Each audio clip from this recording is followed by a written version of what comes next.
welcome everyone and open up the meeting of Blackwell City Council this evening. If you'll stand with us, John will lead us in prayer. Rob, flag salute. Father, we welcome your attendance here tonight with us.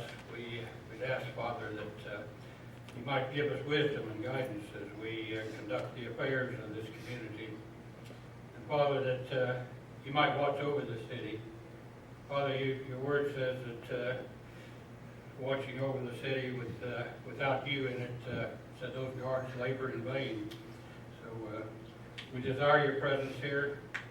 We desire your wisdom and your counsel. In Jesus' name,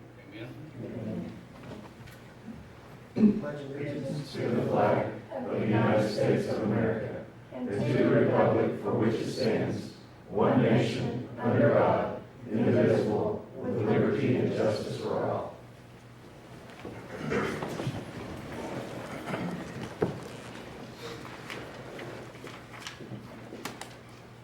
First item on the agenda, public comments.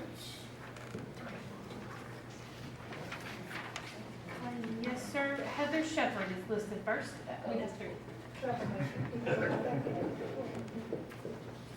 I was going to do some talking first. 3 minutes?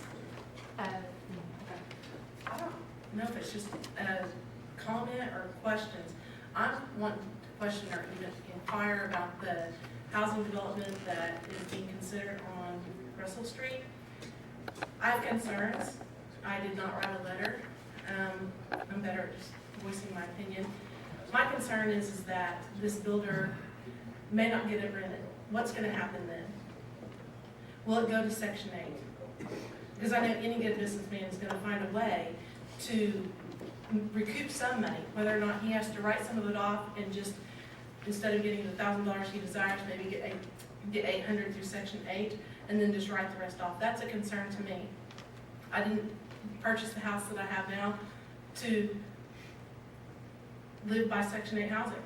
Nothing wrong with it, but we all try to purchase places that we want to live. I don't know how to explain it, that part, but Spend the rest of your life.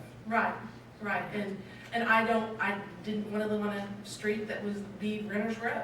I don't want to live next door to a bunch of rental properties. I'm afraid it will depreciate my property value, no matter how nice they are, or whatever. I mean, I'm thinking the longevity. I'm thinking of the street condition right now is horrible. Can our sewer handle more houses on that street? Yes, I'm aware that there was a school there, but we're talking everyday use by multiple families. And those are some of my major concerns. Do you guys have any answers for that stuff? Well, Section 8. We can't address any answers. We just listen to the concerns now. Now, okay. we'll talk about it during the actual topic when it comes up on the agenda. Okay, and if it's gonna go forward with you guys voting yes, so you can do this, that's, I guess something I'll have to deal with, but, could that be something that's written into the contract that this in no way, shape, or form could go into a HUD housing development or whatever? I mean, I would prefer that if something is gonna be built there, that it would be homes.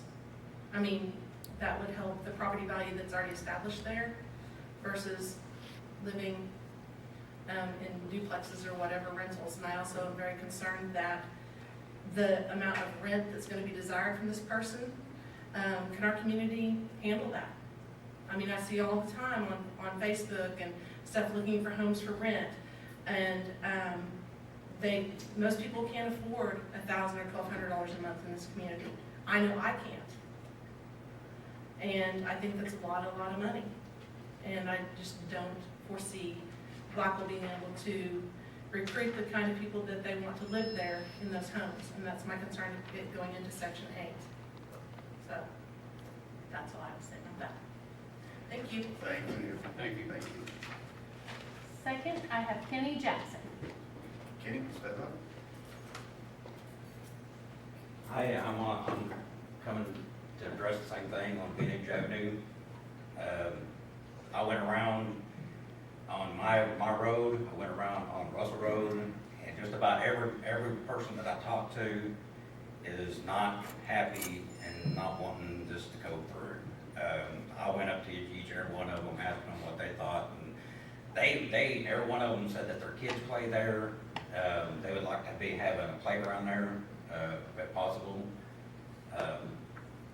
Like I said, I went to each and every house. I went to find out what the census is on them, and they are saying they don't want it either, as in the duplexes to being built. So anyways, I'm just kind of bringing it to you, what I went around and talked to each individual, so.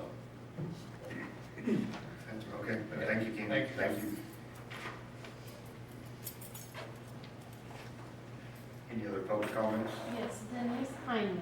No, I'm not on there. I just came, I didn't know if I had to put my name down in case you had any questions Oh, okay, about the sorry. meeting there. Sorry. Okay, sorry. Sorry. Any No. others? No others? All right. Thank you both for coming up and speaking to those items. Item 4 is going to be the consent agenda. Any questions or comments on any of those items? If there are none, I move we approve it. Second. Tracy? Braden, Aye. Houston, Aye. Webb, Aye. Greenfield, Aye. Shepherd. Aye. Moving on to item 5, reports, Trust Authority Board reports. Melissa?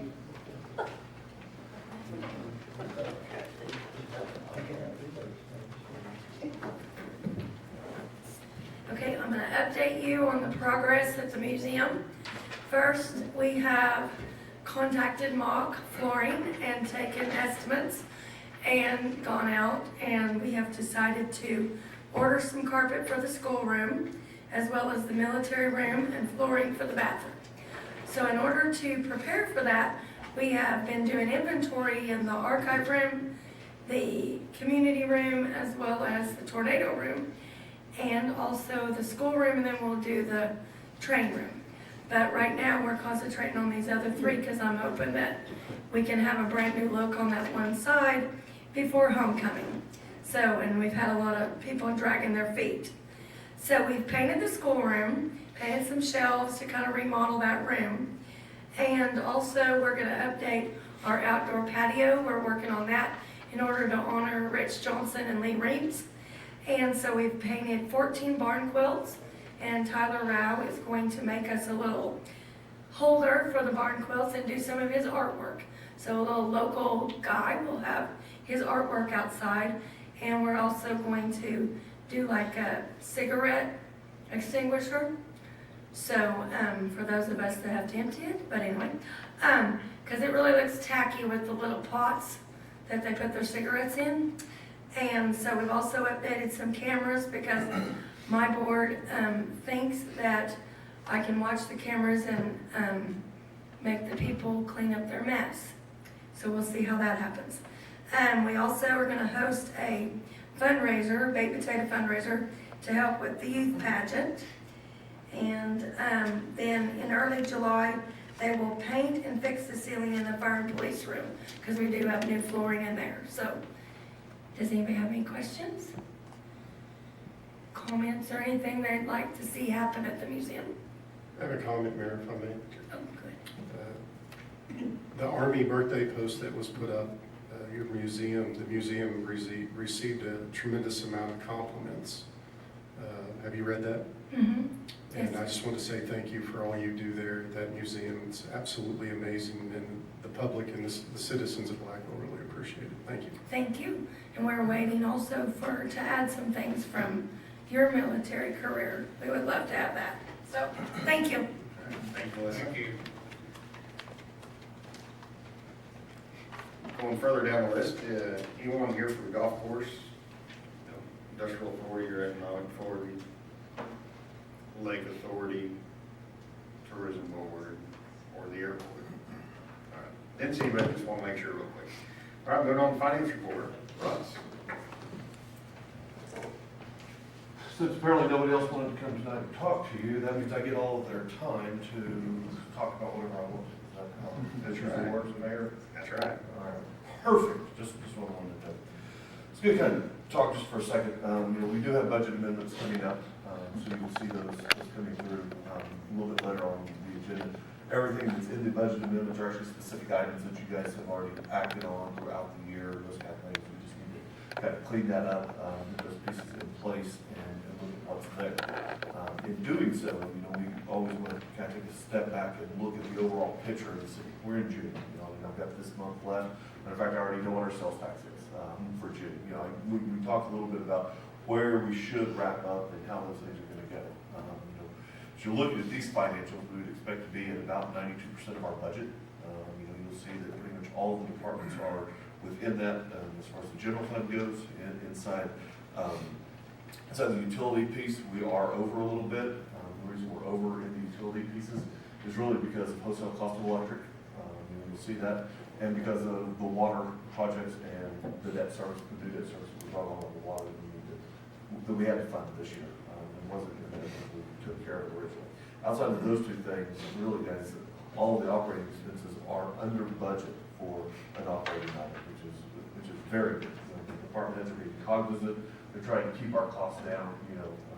Whenever you go into the year and the budgeted loss for the year, we budgeted $1.2 million of loss for the year. It's kind of a scary number to start out with and to have to run in. But whenever we finish the year, if you back out ARPA, if you back out the other pieces, we're going to finish, give or take, with about $175,000 to $250,000 loss. Kind of depends on if the air conditioner goes out or if we have any little things. Somebody, she's not even paying attention. I'm sorry, I was, sorry. Counting heads, but if we have little things that happen in the last, this next 15 days, a month, we may have something else that comes up expense-wise. Let's give you a little bit of a highlight when we're talking about this, just so you all know. From a sales tax and use tax standpoint, our collections this year over last year, this year, all of our months had at least a $300,000 collection, and that's a big piece. We're up almost 14% over prior year as far as that goes. How does that rate with other communities? What does everybody else see? I'll tell you that 14% from, if you look at Northwest Water in Oklahoma, is a very consistent number. Between 12 and 14% is pretty much what all of our municipalities have experienced up here. I-35, I-40, Kansas line, out to the Panhandle starts. If you get out in the Panhandle, we're seeing sub 10% sales tax collections. If you get down to southwest Oklahoma, up into northeast Oklahoma, and even across, you're seeing sub 10%. It's usually 6 to 8. There are a couple of 10s in there, but very low or lower sales tax growth numbers. So it is good to know. You guys are setting the pace up here. We're from a growth standpoint on consumer spending. I don't feel like we're losing out on anything here in Blackwell. Being up 14%. Part of that has to do with the inflationary cost too.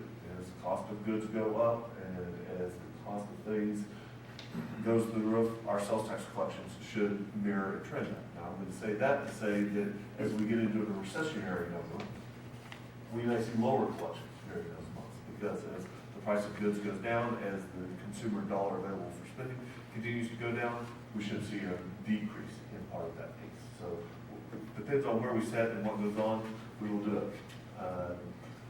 Jerry and I had a conversation today, and a great point was made, as far as thinking about sales tax.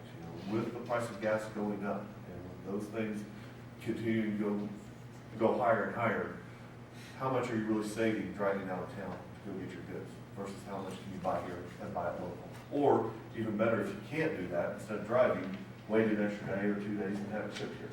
With what the use tax on it at the end of the day. I didn't mention it, but our use tax for the month of June was $54,000. The highest use tax collections we had. It's a trend line normal, going back as far as I was looking. So 40 over the last 4 years. So a very good number. We need to continue to encourage people to buy here, shop here, spend here, because that's going to be the driver for what we're able to do and where we're able to go in the near future. Again, talked a whole lot about revenues, because I'm most concerned about. Expenses, we do a good job of controlling those. The department heads know not to spend unless they have to, and the things that we are spending money on seem to be the most important things for the city, and that's the win-win for us. You guys have any questions? I do. I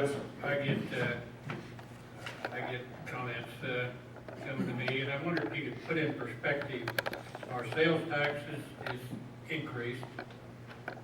One of the questions is, so, you know, why we have to raise utilities if our sales taxes increased?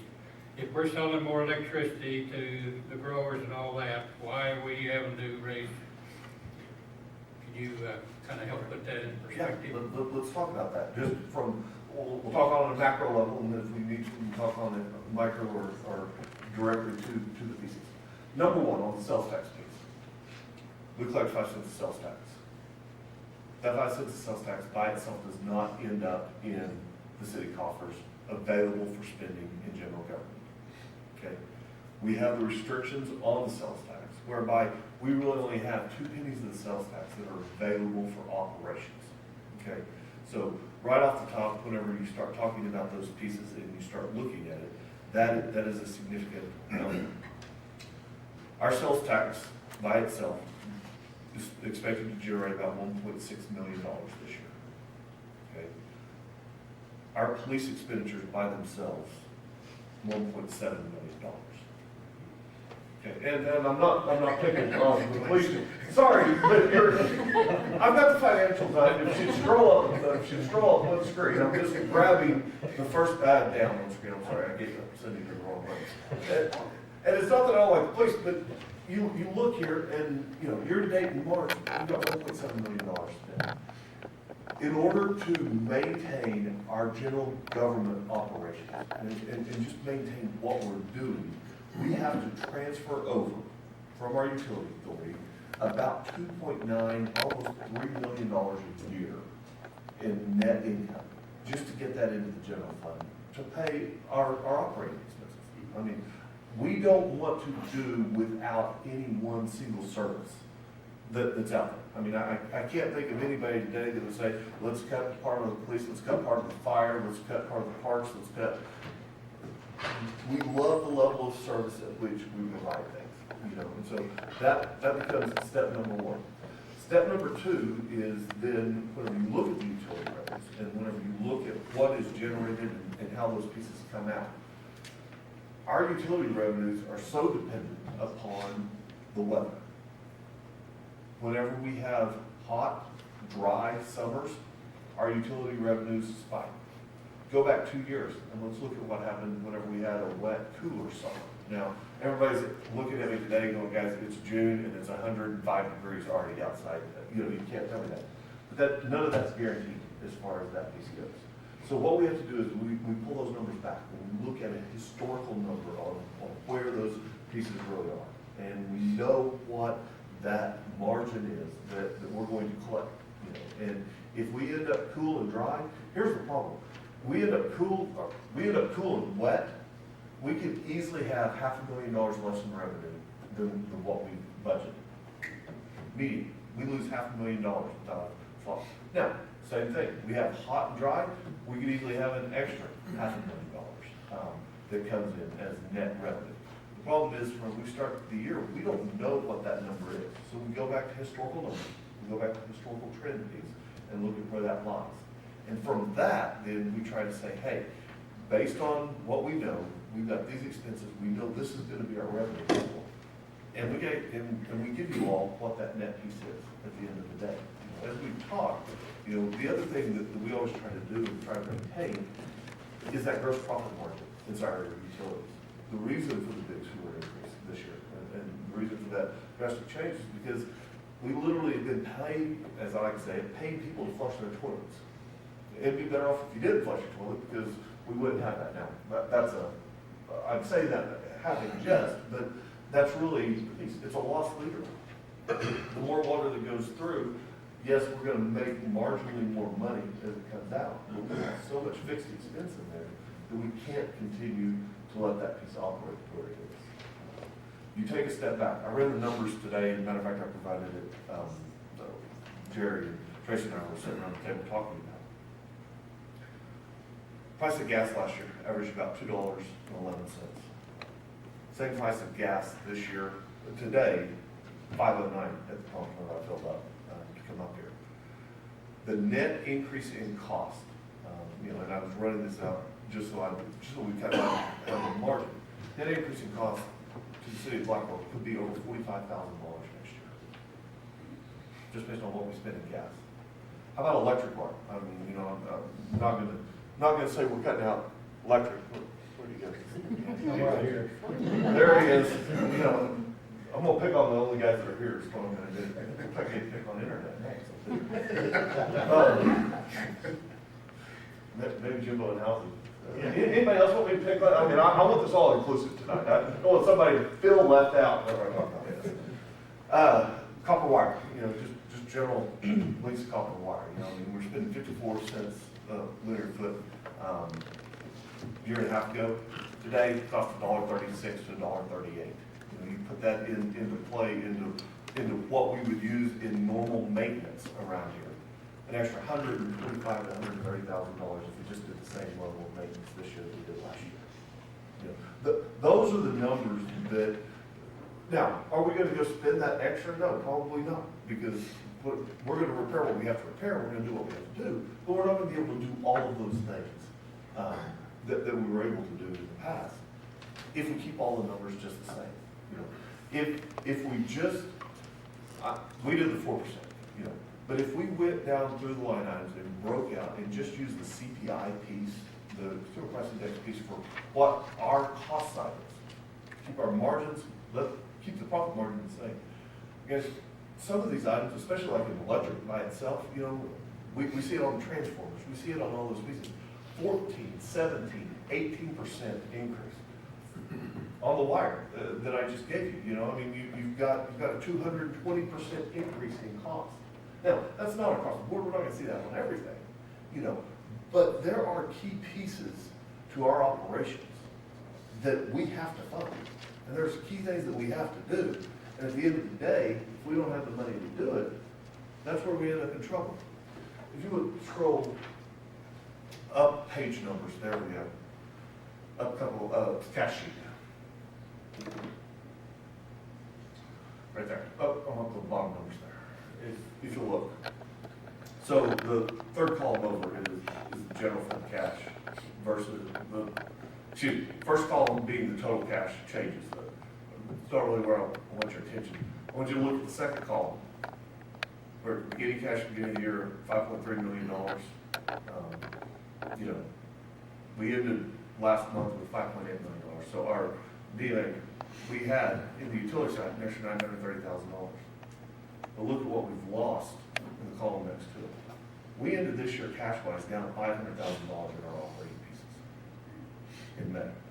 From the cash we had the day we started to the cash that we started the year, 7-1, to the cash that we have today, we're down just under $500,000 cash for that piece. Why do we need 4% utility rate increases? Because I can't continue to absorb that. Now, that number's gonna go down this next month. I told you we're gonna end 250, 275 in net loss. That's what I expect that piece to end. But we can't continue to absorb those kind of numbers and do those kind of things year in and year out and continue to operate. We tried to be responsible in the budget increases, as far as fuel goes, materials and supplies and those kind of things. I told you, when we adopted the budget, we adopted 5 to 8%. A couple of line items had a 10% increase in it in the higher use pieces, police again. But that's he uses all the fuel. Well, I'm not knocking him. I like him using the fuel, but that's what we deal with, and I understand that it gets expensive to increase utility fees. It's another increased cost that everybody's having to bear. But at the end of the day, I really think people enjoy turning their lights on, turning their water tap on, flushing their stool, and not having to worry, am I going to be able to do this the next time it comes around? And that's what I think you all, from your standpoint, are really charged with. And that's what you want, is consumers that are happy and not complaining about not being able to do those things. Did I know I started up here and. No, you did good. I appreciate that. A few ways around, but does that I guess, answer what you're wanting? If those people are listening, I hope. I don't believe I can explain it as well as you have, but no, I appreciate, No kind of problem. bringing some perspective like that. Other questions, guys? Yes, sir.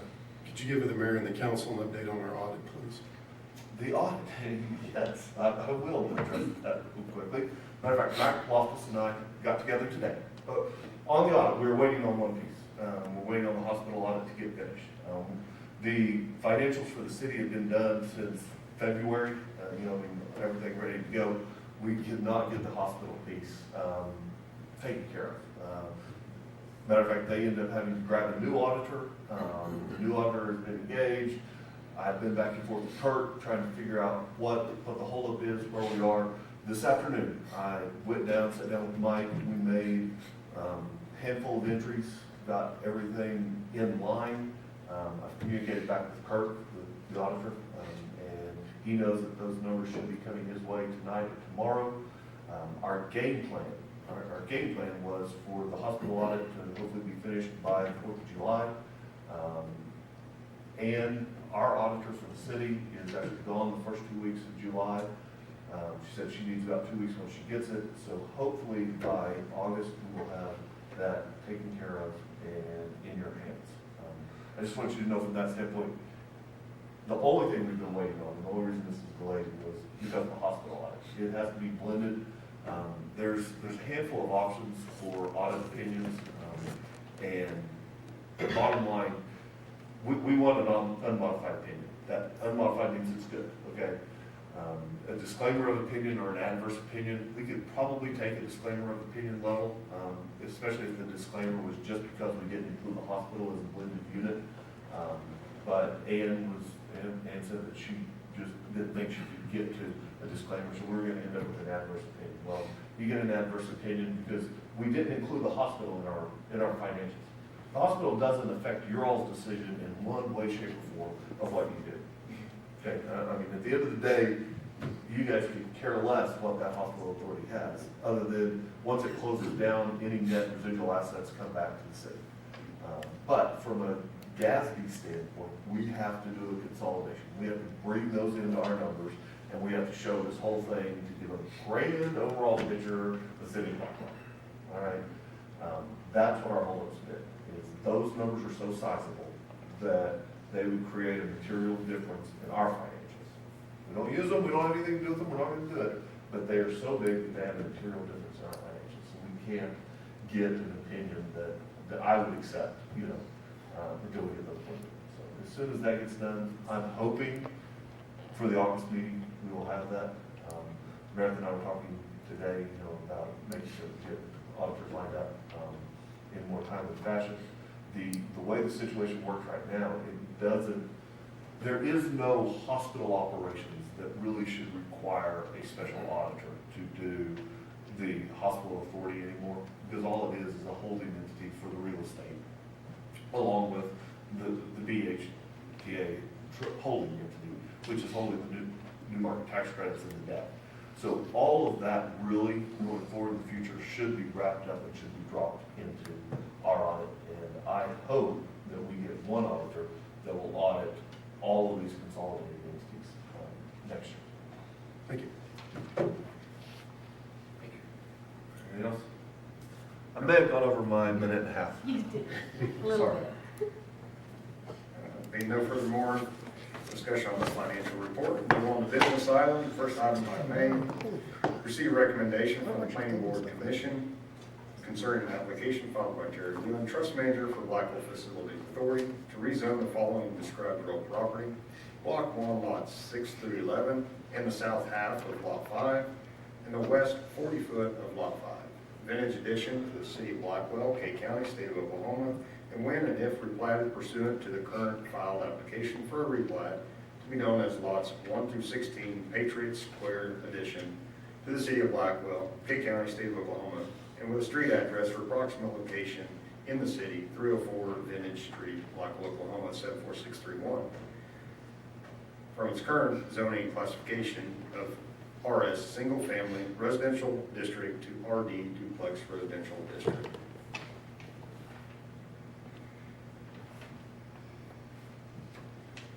Well, the planning commission met, and the recommendation was not to amend the zoning district. And that was approved by a vote of 3-2. So two were opposed to that. As far as issues from a land use perspective, this property, of course, was used as the Houston School. The comprehensive plan identifies it as a low-intensity use, which is a residential use. The zoning that's requested is not a single-family zone, although you could have single-family structures there, but it permits duplexes also, and that is the desire of the developer-builder to place duplexes there. Jimbo Carney is here. He needs to make a presentation. There was a protest filed from a number of residents. In fact, it was more than 50% of the area, which requires, in order to pass this, 3 members. That's really if you don't have a quorum present, but I mean, it'll take 3 members to approve it. Of course, as you know, the Blackwell Facilities Authority owns it, and we entered into an economic development agreement. The Blackwell Facilities Authority agreed to transfer the lots, and the Blackwell Municipal Authority agreed to put in any required utilities. But the city agreed to hold these meetings, and we don't have contract zoning here, so you can't contractually agree to rezone some property. In this capacity, you're really in a legislative capacity, and you need to look at it, as a legislature, and you also need to look at, as I think I explained in the zoning hearing. Whenever we do zoning, we look at it as land use reasons for the application, and protest is one of the considerations. That's why it's in the statute that people can protest, and then you identify what the size of the protest is and what the vote would need to be. Most of the concerns from the protesters really were to keep the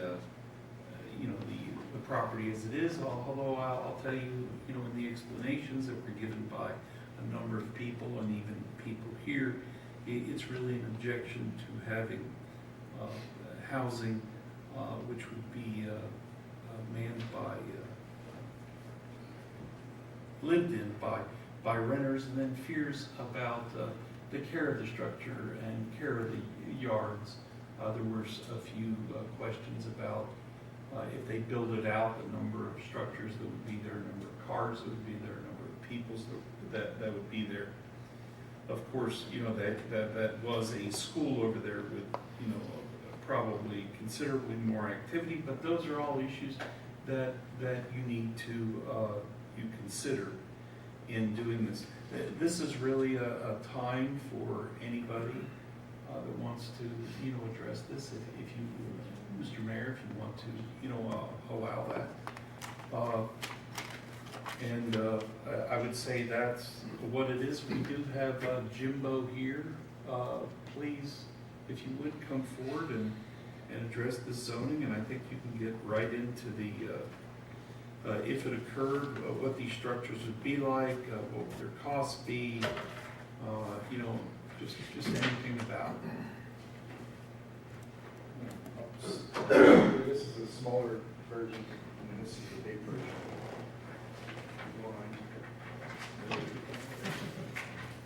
This is the back.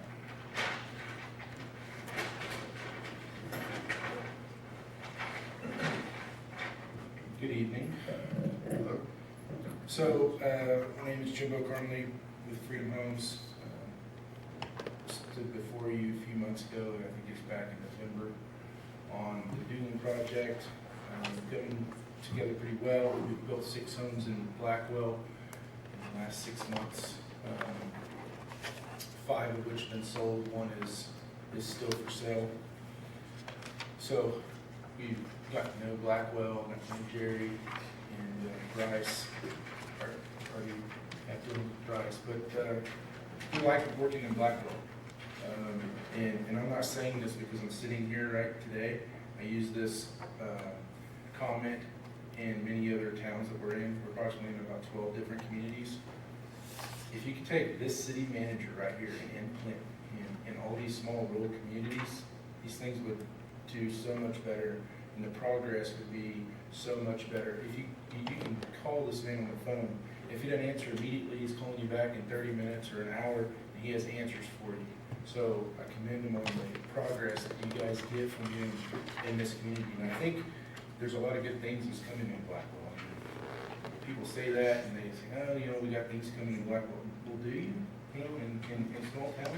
Well, I think there is things coming here. And we're seeing that, we're not selling our homes maybe as fast as we would like, but the economy, inflation, and the building has changed. In the last 6 months when we started, interest rates doubled, inflation's gone through the roof, gas has gone up $2 a gallon. So actually things are going to slow down. So, but we're still getting some traction. We sold 2 homes this last month. But that's not what we're here to talk about. We're here to talk about the layout for 16 lots. They're 150 by 80 foot, it's 12,000 square feet. That's the minimum lot area required in an RD zoning.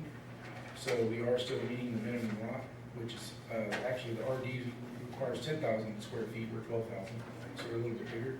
The project will be completed in 2 phases. The west lot, which is 5 duplexes, 2 on the north, 3 on the south, which is currently vacant land now.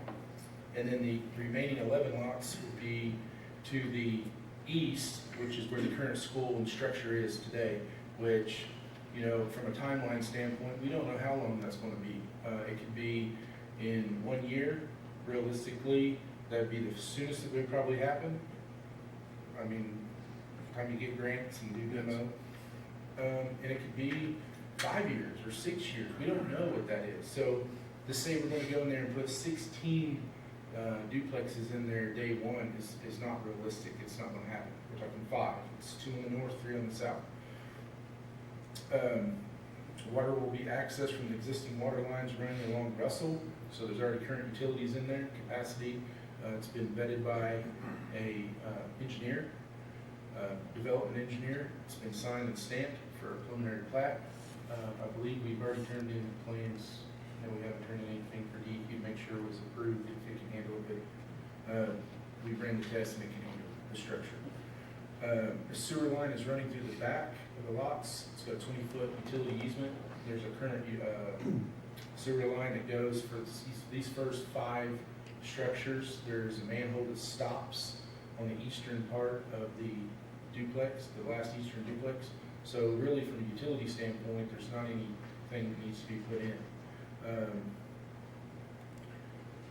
Now, when you go further to the east and you demo the building, you'll have to extend the sewer. The water's still running along Russell, so we're good from a water standpoint, and the power would have to be, something might have to be done with some power, but we really haven't gone that much further because you can see there's a dotted line on the preliminary plat for phase 1 and phase 2, because when we did a preliminary plat, we wanted to go ahead and do the whole structure, and who's to say that in 4 years, or 3 years, when this thing, the building gets demoed and the duplexes, are just renting so-so, or we don't feel like it's still a good vital market, there's still 80 by 100 or 80 by 150 lots. You can still build a single-family structure there. You don't have to just build a duplex. So it's not saying that they have to be a duplex. So I'll open up for comments, and then I can have a couple little analysis that I've heard from earlier, but I'll open up the comments first before maybe I speak about those. Can you, explain, why would you have chosen to do duplexes here rather than homes? Single-family homes. So, when we developed the land and built the homes on Doolin, to sell, we haven't really just exploded those with sales. And what we've found through building those homes is more of the market warrants in Blackwell from a rental standpoint. We might be a little bit high too from a cost, even though they're only $175,000 to $182,000 price point home up there. We found that most of those homes need to probably be 150 to 60 max, which is pretty cheap for a brand new home. Going into building a brand new home versus a rental, a lot of people, to sidetrack, we put one of those homes up there on the MLS for rent, and we had, just to test the market and say, hey, we're not getting a lot of traction, but maybe, and we were getting a lot of phone calls, by the way, our realtor was, about, hey, would you rent one of those homes? Well, would you rent one of those homes? Well, not really, they're for sale. So we did put one as a test, and within 24 hours, we had 14 applicants. 8 of those applicants were qualified at $1,500 a month, which is pretty high rent for Blackwell. Of the 8, 6 weren't even citizens of Blackwell. They lived in surrounding town. I think most of them were in Ponca City. And then, so we said, hey, there's a need for probably more of a rental standpoint. So that's why we went this direction. Something to note is, of the homes that we've sold, of the 5, 3 of the 5, 2 or 3 of the 5 were non-residents of Blackwell. Can you tell me where those that qualified, expressed an interest, lived in Ponca, do you know, did they work in Blackwell? They did not. Not that I'm aware of. Yeah. I asked the question one time. I said, well, who are these people? I asked this to Terry. I could get more information. But I knew one of them was a chef in Ponca City. And he wanted to move back to Blackwell. He lived here for a few years. He said that he couldn't find a nice place, so he moved to Ponca, but he said he really liked Blackwell much better. And he has kids, and he said school here is better for his kids. So this isn't the first area you want to try this at. Explain your other locations and what's going on the duplexes. We don't, so we like to use the term simple stupid. We build the same product and we have the same philosophy everywhere we go. We don't try to deviate off of our method. And because we know our method works, and we're trying to target young professionals, we target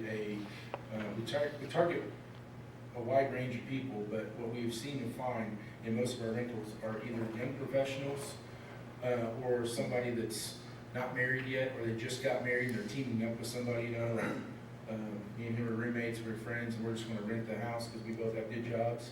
We don't, you know, we're not married yet, and or somebody that just got married and they don't know, they just maybe came to Blackwell, or they're just getting on their feet, they can't afford their down payment on a house, but they can afford good rent and want a nice place to stay. And then we skip a gap, and then we go back to the older community. And those people that are downsizing or want more of a fixed income, fixed property. And what's unique about our property is we maintain our property. So we have different properties in which we do this. This one is not set up to where we pay for the utilities, but about 50% of our property we actually pay for the utilities. So we pay for the water, the sewer, the trash. And in this instance, we're not, and about 50% we don't. But we do pay for 100% of the external maintenance. So we mow it, we maintain the outside, the flower beds, anything that has to be done on the outside, we maintain. You're not allowed to put a fence in. We don't put fences in any of our properties. We really shy away from the pet. I mean, I'm not saying you can't have a dog, but we have a high pet deposit. We just kind of let's try to get a different clientele. So if you're affording our property, and I've heard this from multiple people, is that's really expensive. They're not going to be able to rent that. Well, they can't rent that. What if they can't rent that? They're going to go to Section 8. Well, we're not even a Section 8 vendor. We don't rent to low income in any of our properties that we have. And that's not our model. And for the price point that we build these at, and for how we build these, and how nice they are, I mean, I'm pretty sure that most people would be proud to go in and they think, man, these are really nice. I mean, they're full granite, full LVP, there's no carpet, they have 9-foot ceilings in them.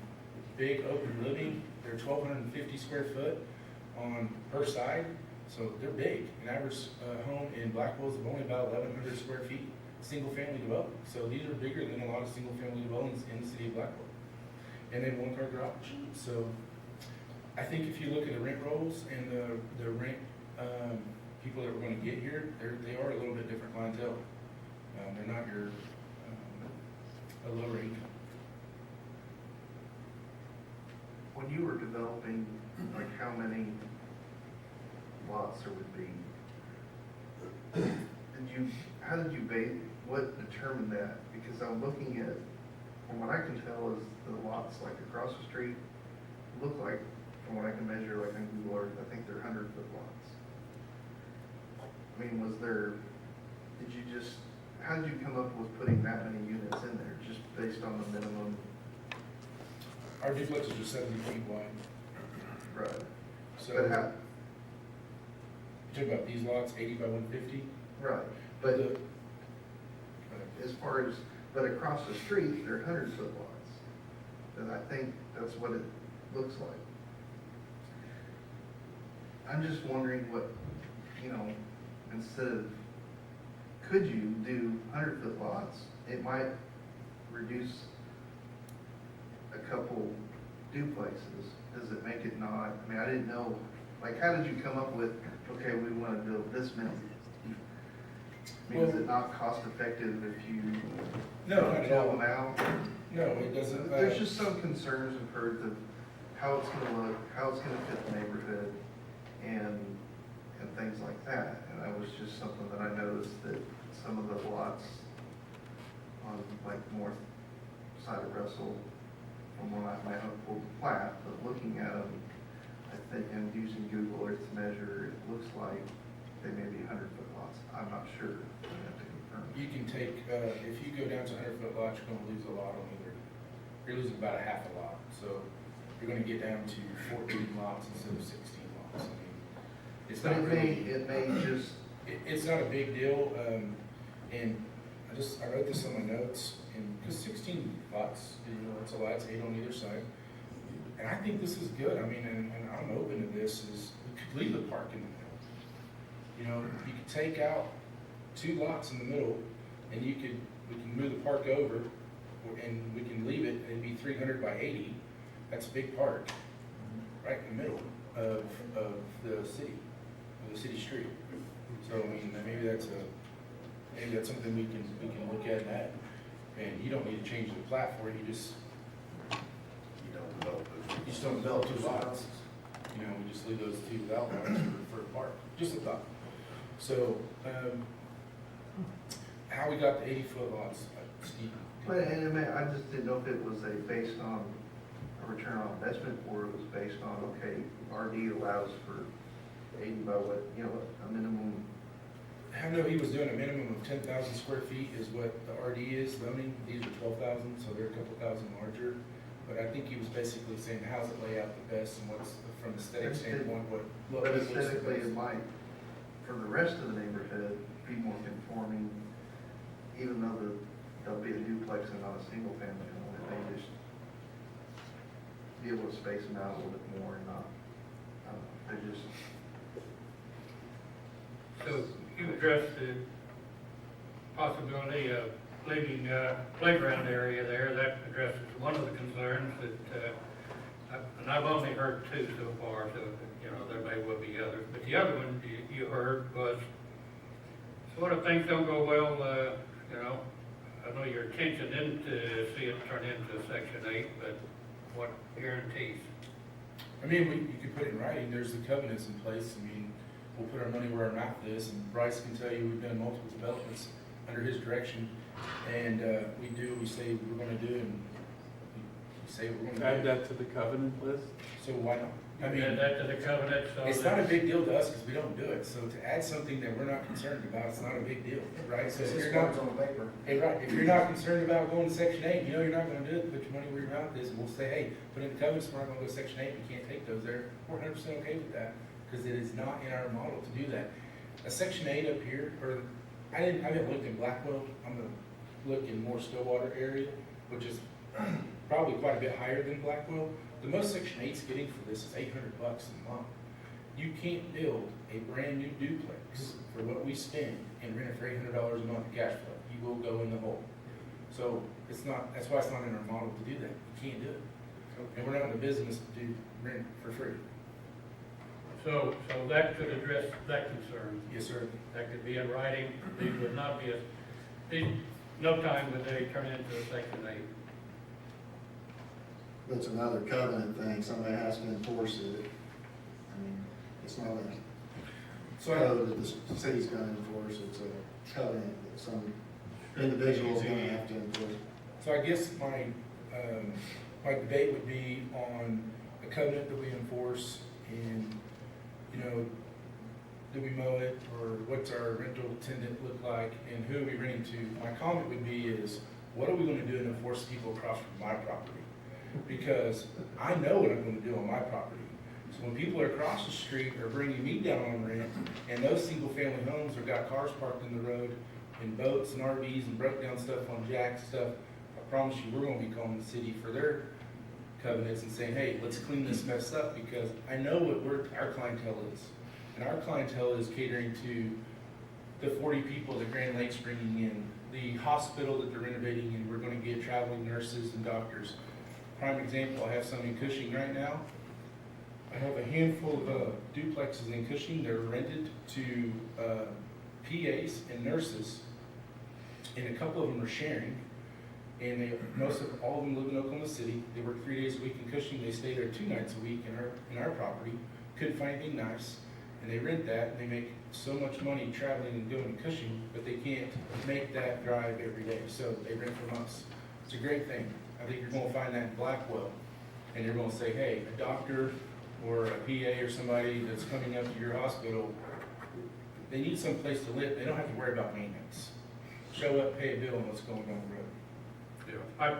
Personally, from where I sit and what I hear and see, we very much have a need for new housing. I don't, in my mind, there's no question about that. I know in the past, there's people that have come to work here, living in Polk City, they could not find housing that they were satisfied with here. So, and with the new business, new companies that are coming in, opening up, I can see that we very much have a need there. So that's not a question in my mind at all. Could there be another, I don't suppose there's been any other location besides the Houston property that's been considered? I know this might be backing up here, things have already moved a long way, but. Well, it would be a property that already has utilities.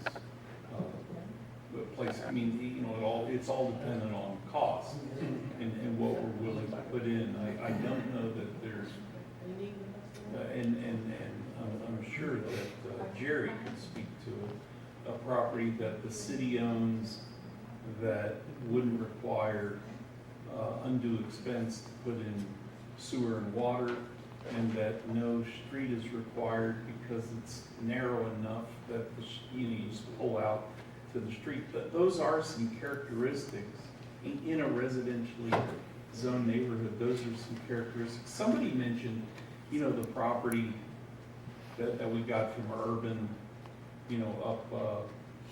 up behind the big field across from the hospital,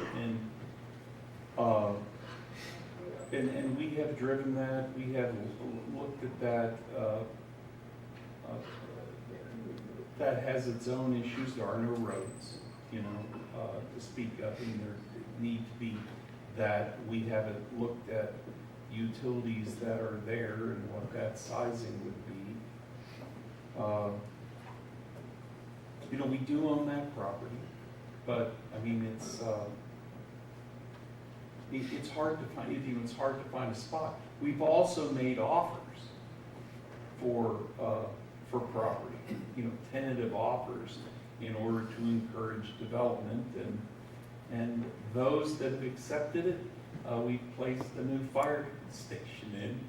And those that haven't, we're still waiting to hear from. So it isn't like we aren't active trying to find places to provide both residential and business community. We've been to, Jared, do you want to speak to that? Or?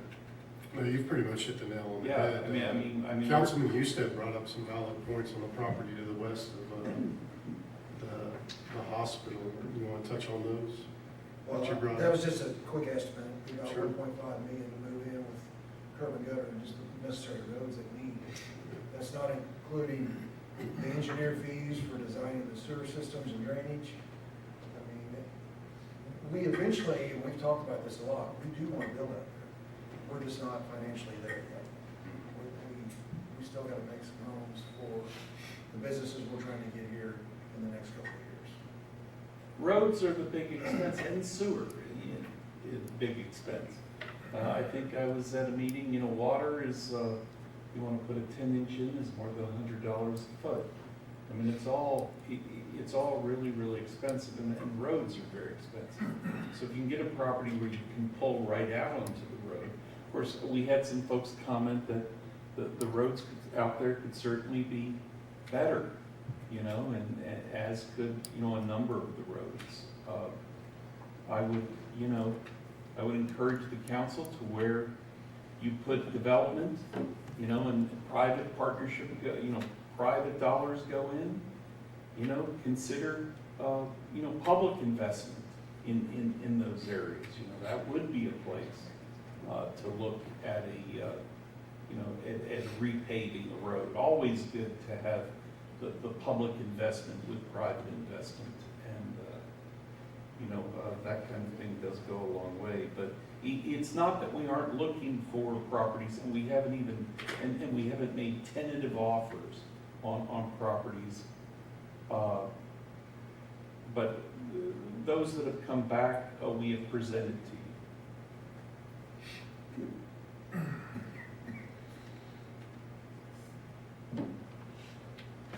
And we have, what do we have in this? 10,000 in this property?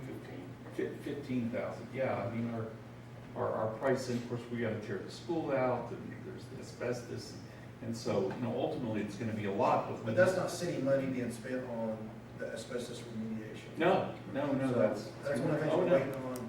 If that's a state project program that we're waiting to get funded. Right. Yeah, I'll expand on that a little Yeah. bit. We are in line to have the asbestos and lead removed from that school by the state. It's going to cost the state $209,000 just to remove the asbestos and lead. What we don't want is to fall into the thing that happened last time, like Houston to look like Parkside or Washington. That's what we don't want in the city of Blackwell. So we want to do everything we can to keep it from being that.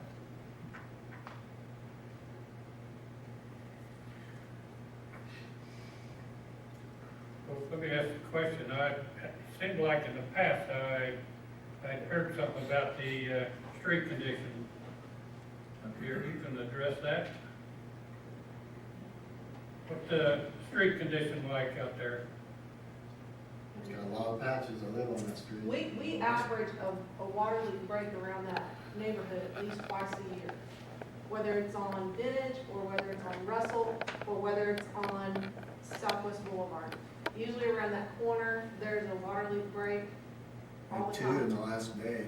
Yeah, And and the street is horrible. I'd much rather see it stay single family. I'm not opposed to the single family housing at all. That's just, I've already spoke my piece in previous meeting, and John just wasn't here, but he didn't hear it. Would it be that hard to drop it to and go to 100-foot lots, just to kind of mimic the lots in the neighborhood, just so it doesn't look as tight with those compared to what the rest of the street looks like? No, it's just, we'd have to, it's just a preliminary plat now, we would just change it. Yeah, this isn't final plat, so, you know, in the platting one, you can ask for that direction and it can come back with any changes that you suggest. The problem with going to 100-foot lots, I believe, right now, is if you did that, you're not gonna get 2 lots to the north, because we're hugging the right of the edge of bunker. The shelter. The shelter, And then on the south, if you gain 40 feet, which essentially you're gonna gain, you're gonna be right on top of that playground, so. I mean, it's not a problem. May not be 100, I'm just going off like, cause I haven't pulled the plat, but just kind of looking at that. Yeah, mine's about 115 or 20. It's probably a little bit bigger than some as far as width. Several of the other ones, like north and south, you have, I don't know, I just, cause it might help the just conform more to the neighborhood as far as, And that's 100 next to me. if that makes any. I don't think from an aesthetic standpoint, you're gonna see a huge difference, 10 feet, and from a usability standpoint, the great thing about this is 150 foot deep. So, you have a 25-foot setback, and then your building is 50 feet. I mean, the people Get might big rather have, backyard. like you said, the people might rather have a little park space to leave there, rather than changing the lot size. Who would maintain that? City, that'd have to be a city. Yeah, I so mean, we you have don't to need maintain anything it. else to maintain? Well, that's why we're trying to do something with And this. I understand that, I would That's just all. like to see single family stay, I'd like to see it stay single family. Unfortunately, we don't have anybody wanting to come build 16 new houses, single family right now. We have somebody here that's willing to start with a $1.3 million project roughly to build the first 5.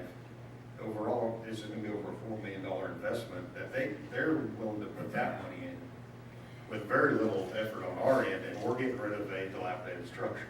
Well, we're not until they get it taken down. But there's a purpose for it. And there's an economic benefit to the city to have that done. There's a desperate need for good housing. He had a good example, and that's just recent with when they put that one single house out there. The response that he received in that 14 applications, within 24 hours, that tells you that there's a high need. There's a report just come out, and Richard may have read it or seen it too, just recently, that the United States as a whole is 5 million houses short of where we need to be. And you're only gonna grow if you have new houses. Well, Or we're renting houses though, instead of duplexes, that's what I'm saying. But- You can still rent those out. Economically, it doesn't work for him to do that. I mean, we're doing that now in Blackwell. So for us to say we just want to come in Blackwell build duplexes, that's not really the case, because we're Right. obviously the only You're builder doing in town building. right. I think we filed the first building permit, new construction in 30 years. Yes. So, to say people are wanting to come to town and just get all excited about building houses is not really there. I'm not saying it won't get there with some momentum, but it's a chicken and egg. It is the same thing that the rural towns have is, we need it, we gotta have it, we don't want it there. Where do you put it? At the end If of the the day. school's not there, we might have people that wanna build there. Right now, nobody wants to, other than somebody that can make money off duplexes, But it has been, and keep in mind, he's only gonna build first initially where the playground area is, the open field that's been open and empty for 12 years. I mean, we're talking over a decade it has sat there and nobody has come to us. because the school's there. Well, the That's why school they is want to still, build a the house. school's gonna still be there. And I know it's. But a lot of houses have sold around there when the school's still there, right? I mean, that's no different than building a house, you went and bought a house. I don't know what the stigma, for some reason, or judgment of a duplex that's well-maintained versus a single-family home. You're still having single families living each side. It's just a dividing wall between the two. It's gonna be 16 instead of 8 though, on one side of the street. The structures would be the same, you'd have 8 structures on each side though. You know, if you can. That would be 16, that'd be 16 16, families. I know, I understand. Maybe we do, Families. but maybe we do a part, But you mainly But have more, he's already talked about doing away with 2 lots for keeping the park. That was one of the major concerns. It was a duplicated request by numerous citizens in the area. That was their concern.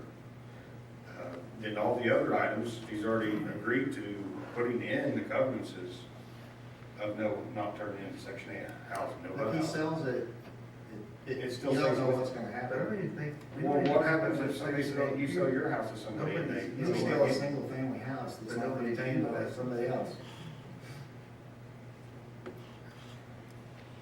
I'm just throwing my feelings out there. I understand. I live there, live across the street from it. have you gone to the website and looked and see? Yeah, I've seen the houses. Jerry showed them to me on the website. I'm not saying they're bad looking, I'm just concerned about when you sell them and somebody else comes in, what are they gonna do? You can't enforce covenants without lawyers. I mean, that's the same to be said anywhere in town when there's a dilapidated house or a bad structure, somebody doesn't know what they're doing now, who's enforcing it, so is it happening on the block over or It 5 was blocks? designed for single family housing, not for duplexes. That's the way it was set up.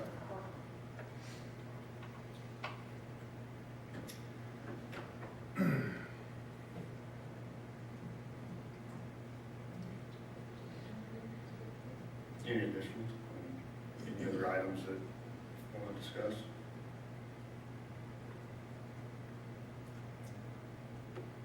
I would assume, we don't have to make a decision tonight. If we table this, give a couple of weeks to, think on it. I don't know what anybody else's thoughts are on it. It's, I've said, I've heard 2 concerns. One was better playground. I think that was one of the concerns, up north. That got resolved, you know. So, I said that shouldn't be a concern here in this situation now. That's addressed. So, And he's already kind of, I mean, I think they're probably, there is a demand for nicer, and you have like the individuals, like you're saying, coming in from Grand Lake, they may not want to settle here yet, and that's why people aren't buying a spec house, but they still want a nice place to live. And I think you have even people, I don't know, just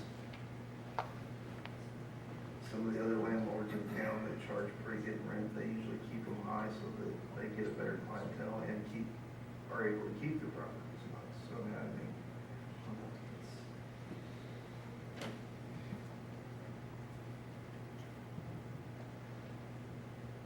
I know one of the other builders here in town that, has homes that he's full all the time. He's got nice homes, duplexes. I mean, he went to duplexes because building a single family home to rent or sell didn't work as good as building a duplex and renting. Yeah, it's a money thing, you're in it to make money, too. Well, that's why they do it. They wouldn't be doing it.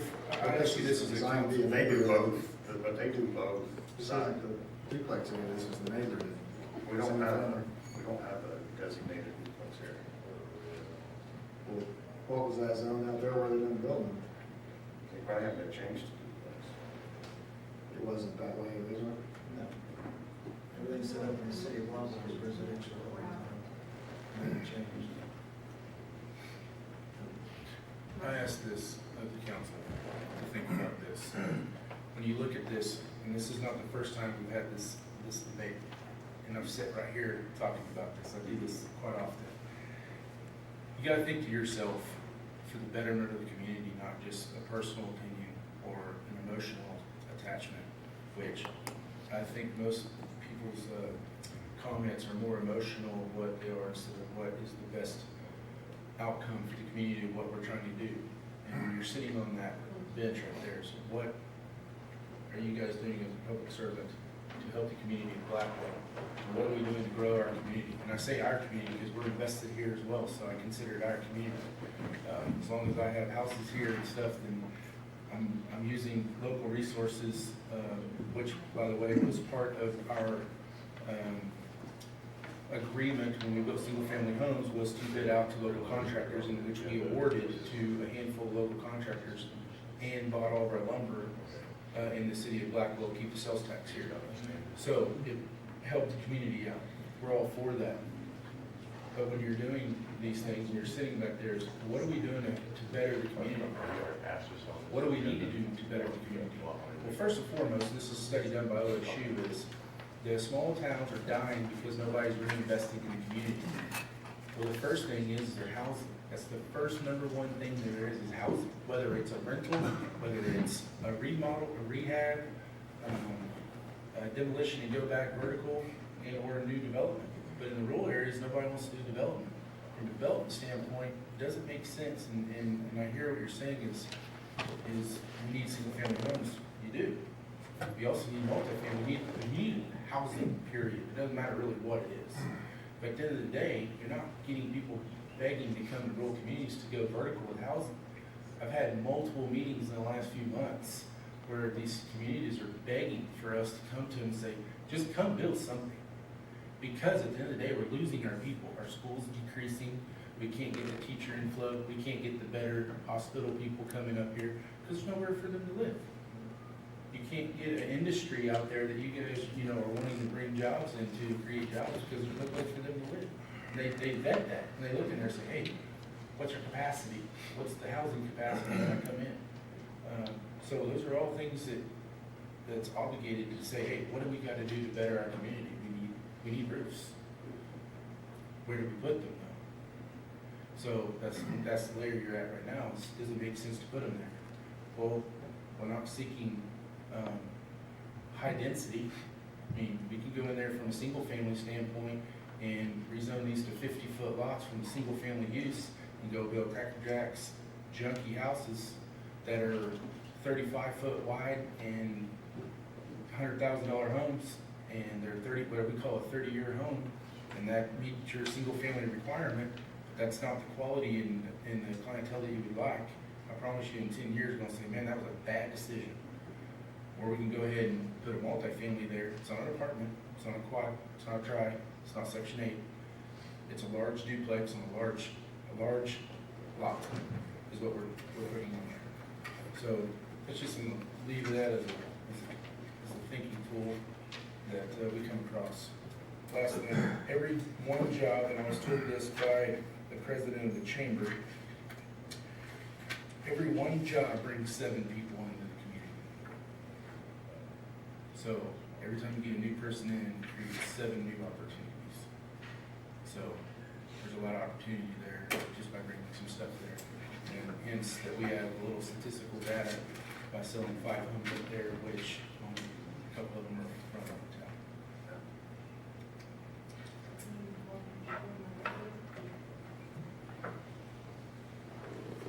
And on the other hand, there's over 50% of the people in that area, probably more than that.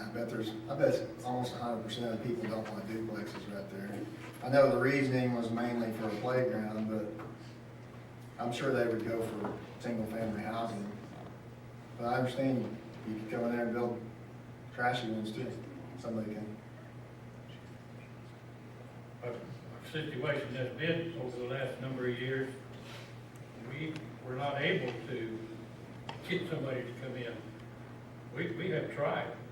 Yeah. There's been efforts to try to get a builder to come in and build for, I don't know how many years now.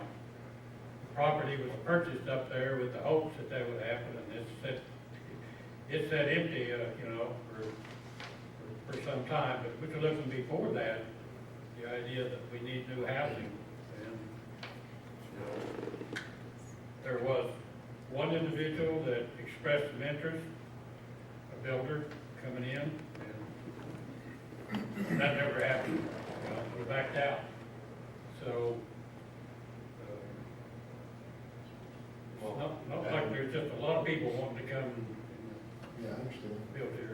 net interest had a high cost to the city too. Yeah. Right. That had a high cost, and high liability cost to the city, because this one doesn't have those contingencies as the previous one did. I mean, the same letter that was submitted by multiple people in there, as you said, several. It didn't speak to duplexes, it didn't speak to anything. It spoke to kids playing, quiet area, they like the neighborhood, no build houses. It didn't even say duplexes, it just said houses. And out of all those people that came, we only had two, or comment, you know, send anything in, only two people have shown up. You expect yours too, so three. But at the end of the day, Jimbo's, I'm thinking the same way Jimbo is what's the best for the entire community. And You got 8 acres across the street? you have to talk to the guy that owns it. You don't own that? No. I thought you But it wouldn't bother me, and I already told you that once. It wouldn't bother me one bit.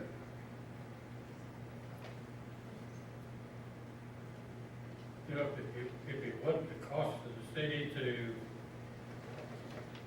consider the property on west of the hospital, that, you know, might be a good option, but work, I think, like it's been said, that's a lot of money we don't have right now. It's money that we have needed for water plant and other things, so. All right, let's vote on it.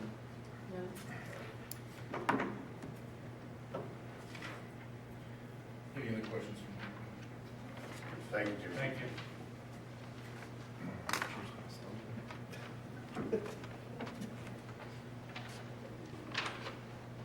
Is there a motion? You would move to the next item. Move to the next item? Yes. All right, move to item D. Consider approval of ordinance 2022-15, amending the zoning on the block 1, lots 6 through 11, in the south half of lot 5, and the west 40 foot of lot 5. Vintage addition, City of Blackwell, Oklahoma, K County, State of Oklahoma, and when and if pursuant to the current filed application for a replat to be known as lots 1 through 16, Patriot Square Edition, to the City of Blackwell, K County, State of Oklahoma, and with the street address of 304 Vintage, Blackwell, Oklahoma 74631, with its current zoning classification of RS, single family residential district, to RD duplex residential district, savings, severability, repealer, and declaring emergency.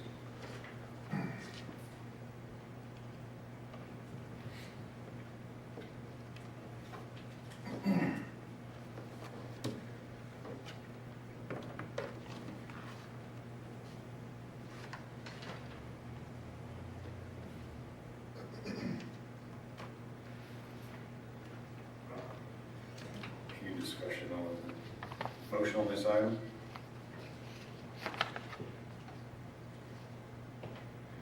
Some of the items that were talked about, like adding certain covenants, that's section 8. Those would be taken up in other issues where we, I mean, if this got approved, then in the BFA, we would add covenant, section 8 housing, and we would add a covenant that those two lots are to be retained as a park.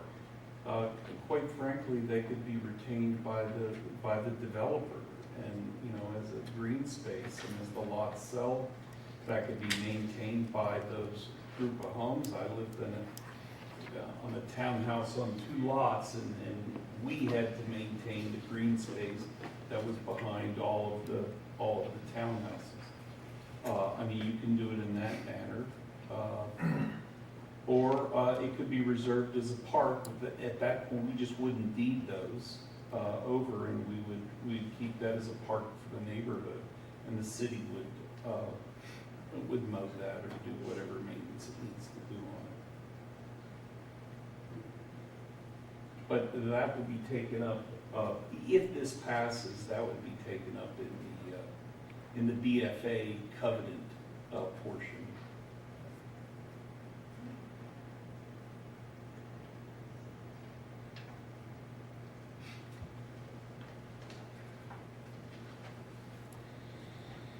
Gentlemen, we've got a lot on our agenda and we're only on the second item. So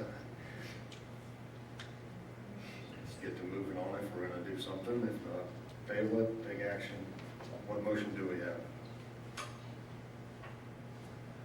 Well, since these lots do meet the minimum requirement by the letter to be duplex, I'm gonna try to take emotions out of it, do what's best for the city. I'm gonna go ahead and make a motion to approve rezoning to duplex. I think I would second that. Tracy? Houston, Aye. Greenfield, Aye. Webb, Aye. Shepherd, No. Braden. Aye. Emergency. Moving on to item C, consider Emergency. That's the emergency clause, read the emergency Oh, clause. I'm sorry.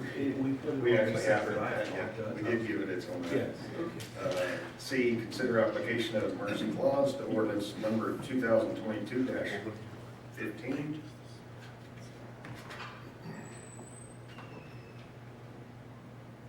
Make a motion to approve the emergency clause. I'll second. Tracy? Webb, Aye. Greenfield, Aye. Braden, Aye. Houston, Aye. Webb. Oh, sorry, Shepherd, sorry. No. All right, moving on to item D, review, discuss, consider, and if deemed appropriate, approve the preliminary plat, and if appropriate, the final plat of Patriot Square, a replat of the west 40-foot of Lot 5, Lot 6 through 11, Block 1 of Vintage Edition, formerly known as the Houston School, located at 304 Vintage Street, prepared by Ghost and Associates on behalf of Freedom Homes LLC.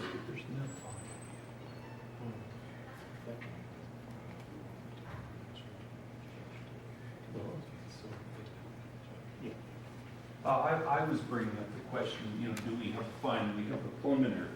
If you didn't want to make any changes to it, then theoretically you could vote the preliminary, you could approve the preliminary and the final, the preliminary plat as the final plat. Unless there's some changes that need to be made. Now, the one thing that we do, if we want to retain those lots, we would, and of course, the zoning was a precondition to the effectiveness of the contract, okay?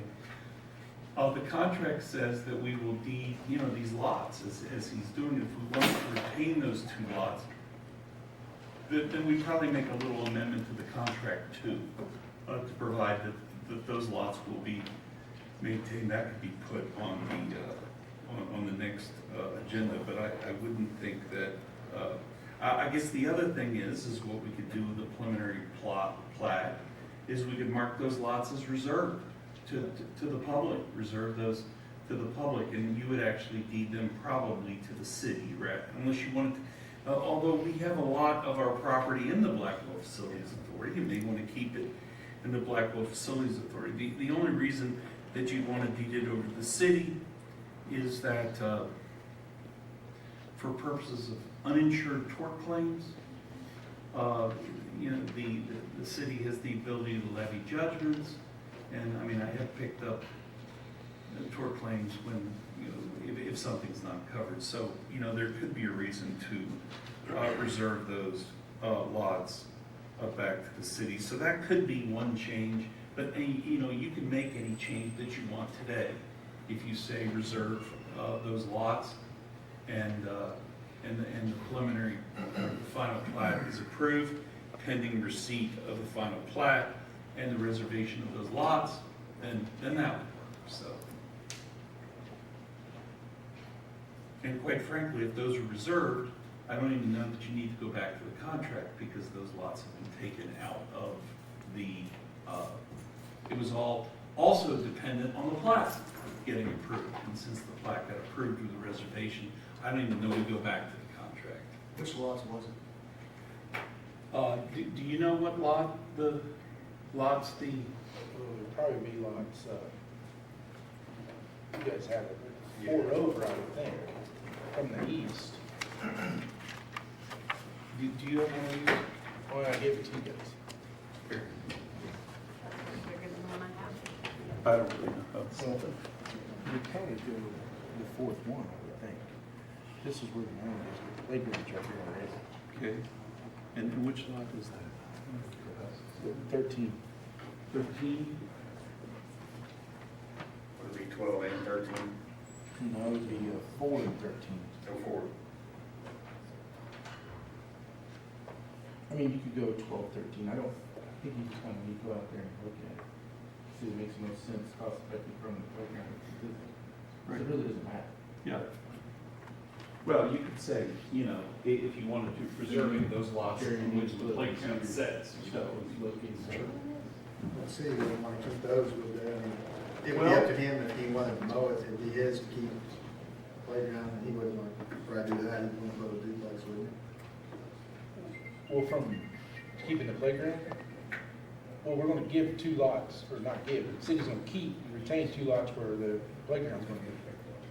Because you want to maintain it, you'll maintain it? Well, the city would maintain it, they're gonna hold the liability of it. I don't want the liability of a Yeah, playground. I don't know that unless it was a closed Might as well off. just give him all lots, I mean, not make a playground. But some of the people made a comment. Yeah, that's what he's. That's why we want to consider it, because Yeah. the, all those letters. See if that mean anything, no, any more than no. We'll have less, just, They buy more now. yeah. Contractor. Who has been taking care of it? We have been. Yeah. But not our guys, it's a contractor. It's contract. Contractor. Okay. Still be a substantial. It's still a cost to the city to maintain it, whether. 2 lots is a lot less than 16. So you're suggesting go ahead and get rid of it? Yeah. Is that what you're saying? Yeah. I mean, the concern, most of those letters that we received were because that playground area spoke to that. I think we should keep those as a playground area for the city in that neighborhood. I know Memorial Park's not far away, but at least you'd retain that area.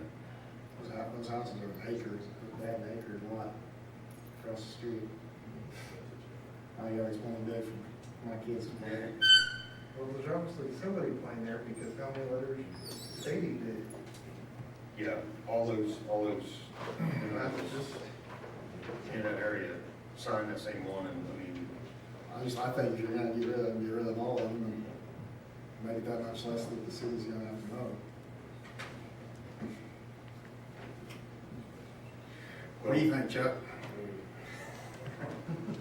he says, that's up to you guys. I'll just go do whatever.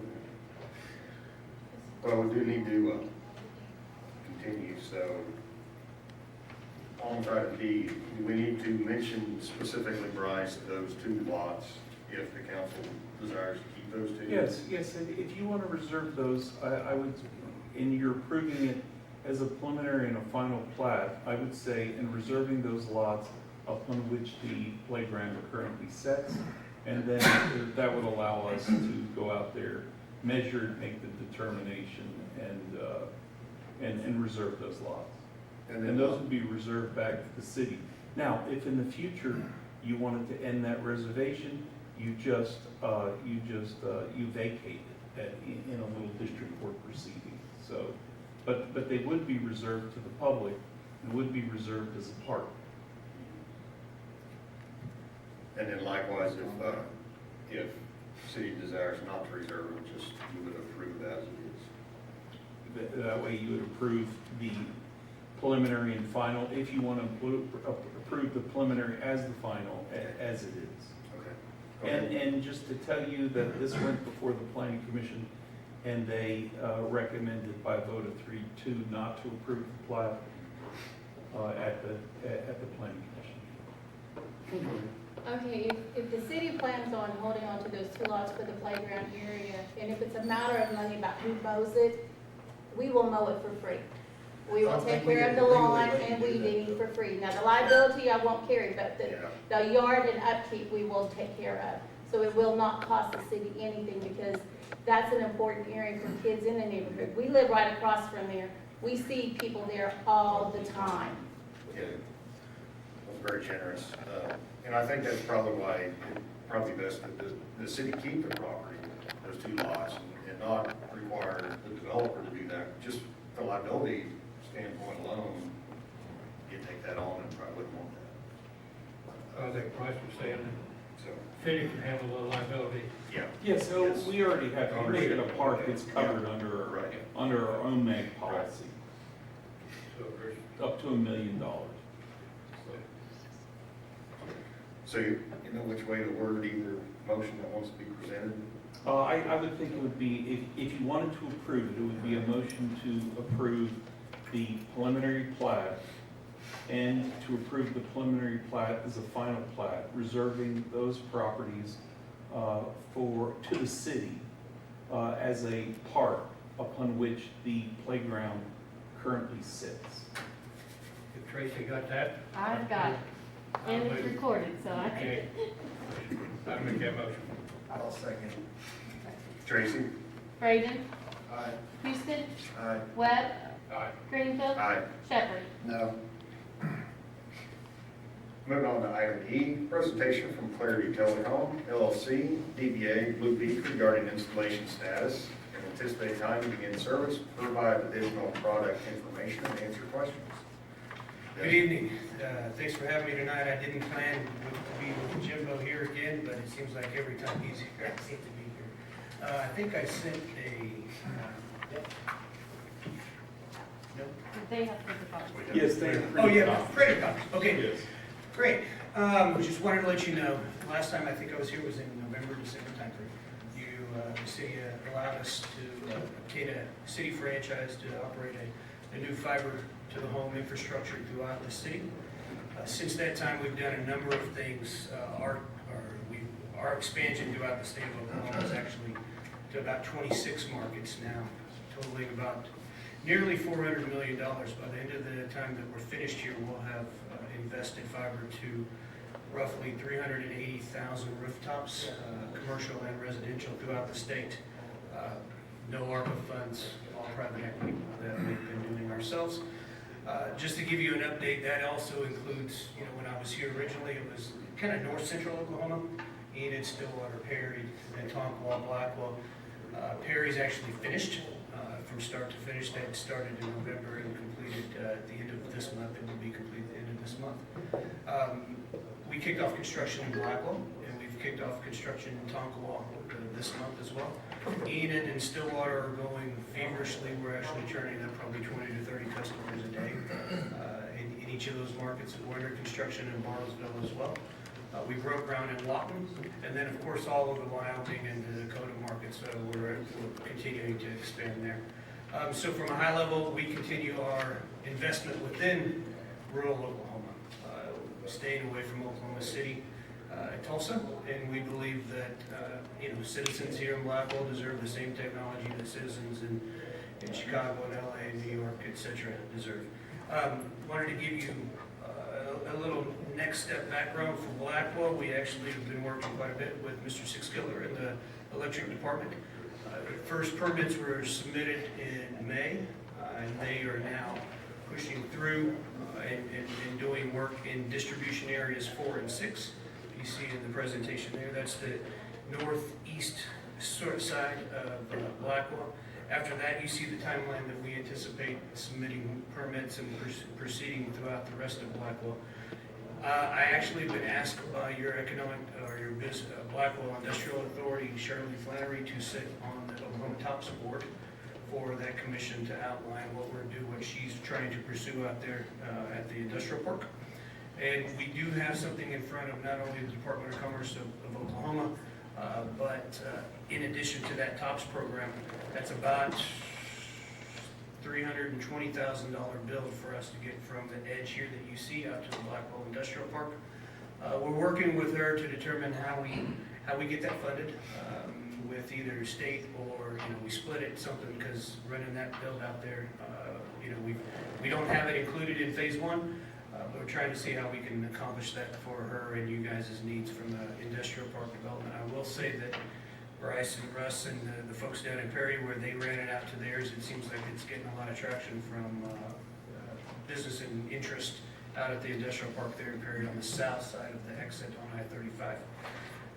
Last time we were here, I wasn't, I tried to give you ranges for price structures. Happy to share with you on the last page of the presentation what we're seeing. $50 a month for 1 gig symmetrical service. We've done speed tests. My mother was actually the first citizen in Perry to get service, and happy to say that I was there this afternoon on my way up here, and she's getting 980 meg up, 980 meg down. We've probably got 300 customers turned up in Perry, multiple trunks, 10 gig trunks in and out of Perry in the community. Commercial counts, bank, we turned up Stillwater Country Club over actually today, yesterday and today. Yeah, $50 a month, all inclusive, no tax, it's everything inclusive for 1 gig symmetrical service for your residents. Residential service also goes to 2 gig, which is $65 a month, and 5 gig service for $100 a month. The internet, the television service, the IPTV, you see the 3 bundles over there on the right. The top choice is also $50 a month. I want to say that's 30, 40 channels in there. The second tranche, I think it's $75 second tranche is $100 a month for cable television package, and then the full package for all 180 channels is $120 a month. Streaming over fiber, not any other technology, but so we're excited to be here. We're excited to have broken ground. We're excited of the schedule that we're on. Happy to answer any questions. Adoption rate, we seem to be providing as I anticipated, and actually as I told you guys and promised you, a technology that exists in communities and NFL cities. Working a lot with University of Oklahoma, University of Oklahoma State University. Actually, we're building in Tuckahoe and have conversations with Northern Oklahoma College there. So we're trying to do our part in rural Oklahoma. So proud to say that from growing up and living in Perry and spending my summers here in Blackwell with my dad who used to live here, and my stepmother Kathy Roach, and Lancer Supply. I had a lot of fond memories back in the 80s of hanging out down at Lancer and walking across the street to the arcade. So a lot of good time. Happy to be spending some time back up here. Any questions for me? Okay. None? Okay. Thank you. Have a good evening. Thanks, Dave. Moving on to item F, consider approval of proposed third quarter budget amendments for fiscal year 2021, 2022. Meredith? Well, I guess we went on Meredith. I mean, meetings, actually, I mentioned those to you guys earlier. You guys read through, I won't reread the memo. Meetings going along. So, holler if you have any questions. Otherwise, it's pretty much everything that we talked about. And that's what you get these approved, so you get them in the budget.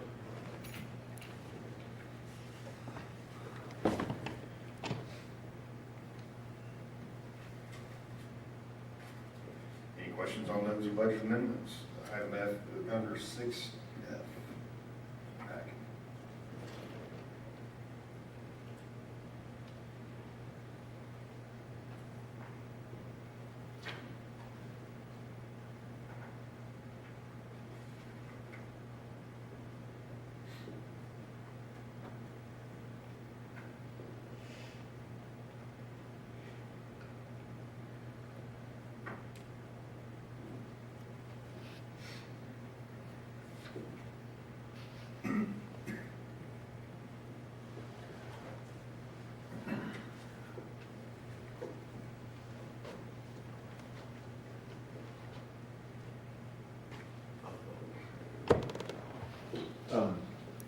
Tracy did point out, I made the side comment earlier that, we even have the air conditioners. In BFA, your Dropbox version, what you have in your packet might not include what's in the Dropbox version. If you Drop- refresh it, will. Or if you refresh it, but it does include the $28,000 on the air conditioner. That was the, sorry, that was our side comment earlier. It is, I see it on mine. Have to dig a little deeper in the pockets. I'll find someplace for it. But I do know the youth center will be grateful for those. Anybody have enough time to review that? Any questions for Russ?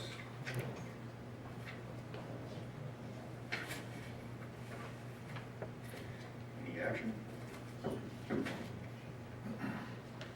Make a motion to approve the third quarter budget amendments. Seconded. Tracy? Shepherd, Aye. Braden, Aye. Houston, Aye. Webb, Aye. Greenfield. Aye. Moving on to item G, consider approval of resolution 06162022 of the City Council, City of Blackwell, Oklahoma, showing its support for the proposal being considered by the Board of County Commissioners for K County, Oklahoma, to submit to the registered qualified voters of K County a proposal of levying and assessing an additional 1/3 of 1 cent county sales tax to provide revenues to be distributed in equal amounts to volunteer, combination, and paid fire departments, associations, and services, and for the 4 municipal emergency medical service providers located and operating within the corporate boundaries of K County, Oklahoma, and used for lawful expenditures by such departments, associations, services, or providers. This is the 3rd cent sales tax that's been talked about for at least 7 or 8 years. It got tabled a couple years back, and the DA has now approached the county commissioner about adding, or putting this tax out to the voters, see if they want to support the departments, EMS and fire, in the countywide. It is a 3rd cent sales tax versus an ad valorem sales tax, which is better because it doesn't just, it's just not a burden on the homeowner, landowners. Everybody that passes through K County and stops and purchases something from any store in K County will help fund this tax. We're just asking that the council be in support of this, and so we can participate in the tax if it passes.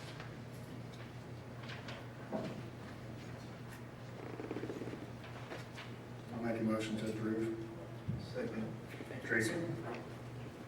Shepherd, Aye. Braden, Aye. Webb, Aye. Greenfield, Aye. Houston. Aye. Very good. Moving on to item H, consider approval of an amendment to subsection D.11 of the City of Blackwell, Blackwell Municipal Authority, Personnel Manual as amended through April 9th, 2020, amending the military leave. I have attached this, I have 2 errors in it that I want to point at if you want to turn to that particular page. And that was tab H, and you're correct here.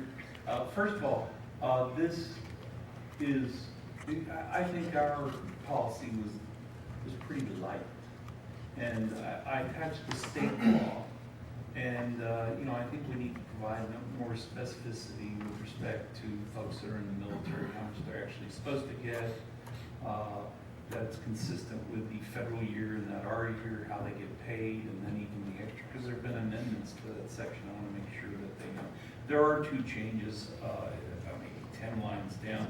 You see the word OPERS, that's a kind of pension, but not in OPERS. That should just be, say, for purposes of tenure and pension. Okay. And then if you go down to the bottom, it says the city council may fill a vacancy, where of course the city manager for government, and so it'd be the manager that would fill vacancies. So with those 2 changes, I think that this really better sets out the policy than what we currently have, and I would recommend that for approval.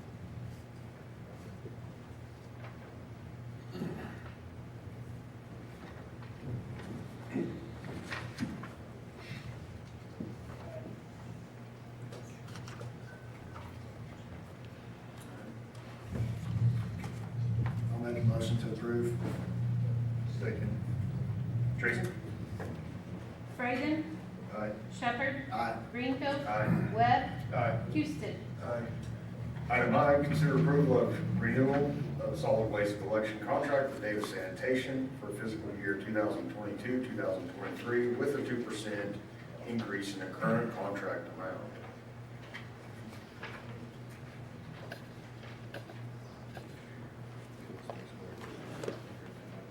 I'll make a motion to approve. Second that. Tracy? Houston, Aye. Braden, Aye. Webb, Aye. Shepherd, Aye. Greenfield. Aye. Moving on to item J, consider approval of permit agreement with Get Real 2 LLC pursuant to Title 11, Section 22, 107.1 of Oklahoma statutes as amended, to replace the current license agreement between the parties by retaining the current poll agreement, and to permit the assignment of the permit agreement and poll agreement with Get Real LLC to Get Real 2 LLC. If you remember, what we did is we approved kind of a generic ordinance, and which could apply to anybody that wants to use the rights of way. And you approved that. That was ordinance number 2021-15. And of that agreement, we granted a permit agreement and a new poll agreement to Clarity Telecom, who just spoke to you. Thereafter, we had another public hearing with Gabriel Cable. As you remember, Gabriel wanted to retain the existing franchise agreement, which was, significantly more complex than kind of the universal permitting ordinance that I had proposed. But they wanted to retain their existing poll agreement, and we agreed to that, and we entered into an agreement which extended for 10 years their existing franchise. We did make a few amendments. One is that we raised the franchise fee from 3% to 5%, and there were a couple of little minor amendments to that. And that was thrown for 10 years. Well, there's this state law, and this state law, it's meant to favor existing CATV cable companies, those that have been there and put out the money and been in the communities. And pretty much what it says that if you grant an overlapping cable franchise, one that overlaps, an additional one in your community, that has terms that are more favorable or less burdensome than the ones placed on the existing provider. The existing provider can write you and ask you to come into line with that agreement. So we had a meeting with Get Real, and they asked if they could come into line with that generic ordinance that we passed, 2021-15. And Jerry and I met with them, and he said, of course, that's what the state law provides. So what this is doing, it's kind of throwing out, what we did, and that was 2021-18. That's that extension. It's throwing that out. It's retaining their poll agreement. It's making them come under the 2021-15, the generic ordinance. And then it's also transferring the interest in the existing company into a new LLC, which has been created, which, as I understand, it's within the family, but it's for personal reasons inside the family. It's a transfer of that to a new entity. From a management side, we agreed to those things, and so approval of, I got this done, I got this document done right before planning, so I didn't even get a chance to get it to the Peppers until we were, into this meeting. But it's not very long, and I got it to them, and they have agreed, and they're asking you tonight to approve this agreement that does exactly what I said.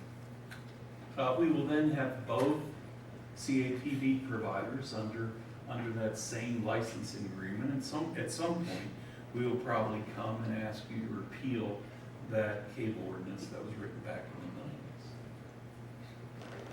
90s.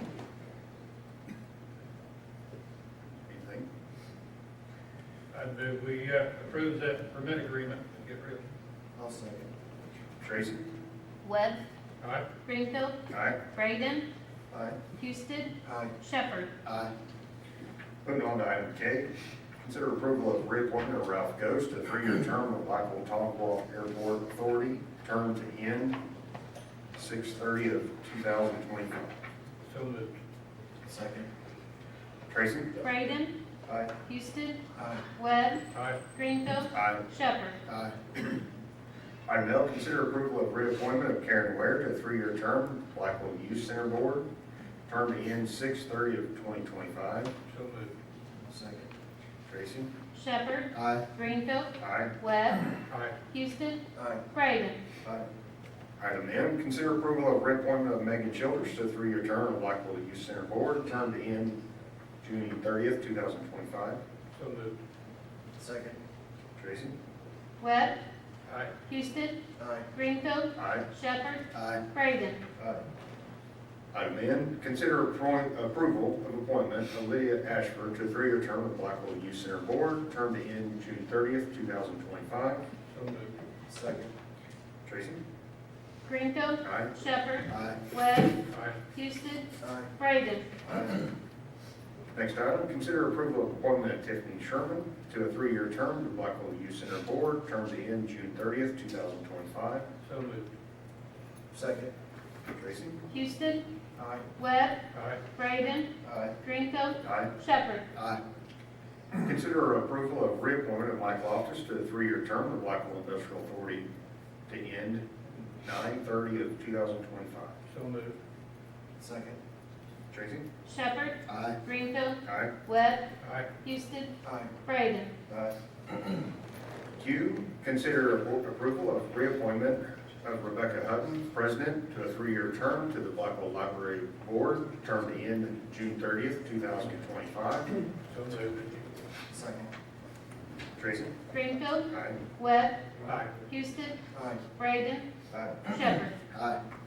Consider approval of reappointment of Julia Stevers, Vice President, to a 3-year term to Blackwell Public Library Board, term to end June 30th, 2025. So moved. Second. Tracy? Webb, Aye. Greenfield, Aye. Shepherd, Aye. Braden, Aye. Houston. Aye. Item S, consider approval of reappointment of Mike Loftus as a trustee of the Blackwell Public Trust to a 3-year term to end July 4th, 2025. So moved. Second. Tracy? Braden, Aye. Houston, Aye. Webb, Aye. Greenfield, Aye. Shepherd. Aye. Item T, consider approval of a mower bid to the sole bidder, P&K Equipment, in the amount of $2,627.50. Good evening. First of all, this was a budgeted item. I went out for bid back in September and didn't receive any bids at all. So I decided to go out again, try it again, and I had one single bidder, and that was P&K Equipment. This for a new purchase? Yes, sir. It's to replace our current brush hog that we have. It's approximately 20 years old. Didn't it come in considerably lower than what you'd expected? It did, yes, sir. And I questioned, I even went out there and questioned them, you know, is this going to do what we need to do? And they gave me the specs on it, and it will do, it'll cut up to 2-inch saplings. It's heavy duty, got heavy duty gearbox on it, everything. So it will do what we, but it was considerably less than what I had budgeted, so. Well, Russell liked that. A little bit back in the pool. It's a rarity. Council? I move we approve. Tracy? Tracy? Greenfield, Aye. Shepherd, Aye. Webb, Aye. Houston, Aye. Braden. Thank you, Chuck. Moving on to item U, consider approval of bid award for mowing and cleaning to the lowest responsible bidder. Notice the proceed will begin immediately. Cody? Yeah, this is just, like that's gonna be considered to begin immediately, because we've been having problems with the current one. Try to get it under control. I do talk to Jerry about how it says, you know, Sparks is gonna over weed eating and clean over mowing. stuff, it's a way to send them out. Yeah, I'll let Bryce speak to that really quick. Yeah, Jerry's told me that, that this right now, mowing and weeding and cleaning and all is as bad as it's ever been, and we need to really get after it. So, you know, you of course can take any action that you deem necessary. And in looking at these, you know, the issue was that the way it's set up, he who knows ought to weed eat. Probably would have been better to have bid those, you know, together like that. But the truth is there's so much to be done. And, you know, other than the brush hog bid of one of them, which was considerably higher, you know, a lot of the bids are, you know, one's higher here and one's lower there, you know. You know, one idea that we had is that you award to both bidders, and you get them going, and you direct that work, and you know, see who does what, and you know, why eliminate a you know, a potential worker? We can gauge their work, we can judge it, and you know, let us implement that. So actually, we're talking about you know, awarding the work to both bidders, but subject to the discretion of whoever it is, whether it's Jerry or Dakota. And he's the one in charge of keeping the you know, the dollars down as much as possible, and we just see what kind of work they get done. That's okay under the terms of the bid, because you can, you know, you can take what action you feel appropriate, and given the need, an immediate need, that might be the best action. But Well, it's definitely an ongoing need. Usually when you need them 45 days ago. Yeah. I mean, my concern is just picking, and I know in the past we've picked, you know, both bidders, if we could even get two bids. Just for the fear that if something happened to one of them, and you only approved one, you'd have to go through the whole bidding process again. Yes, we ran into that process last year, we didn't have to rebid, but then their motors went down. You know, and it was a month before they actually went and bought another one. Yeah. And had to catch back up. Okay. Thank you, guys.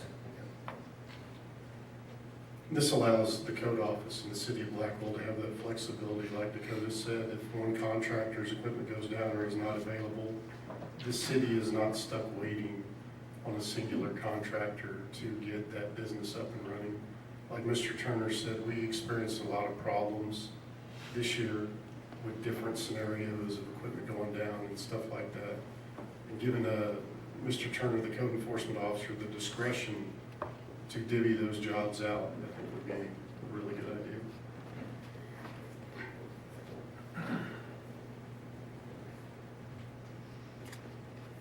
So what kind of motion are we gonna make here then?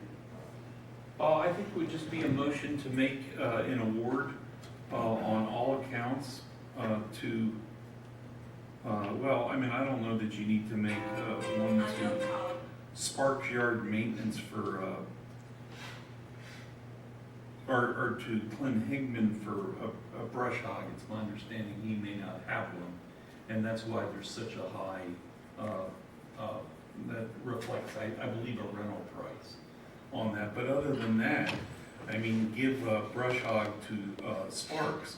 Other than that, give the rest of the bids to both bidders, subject to the discretion of the city and code to meet it out to get the work done. That's what the motion would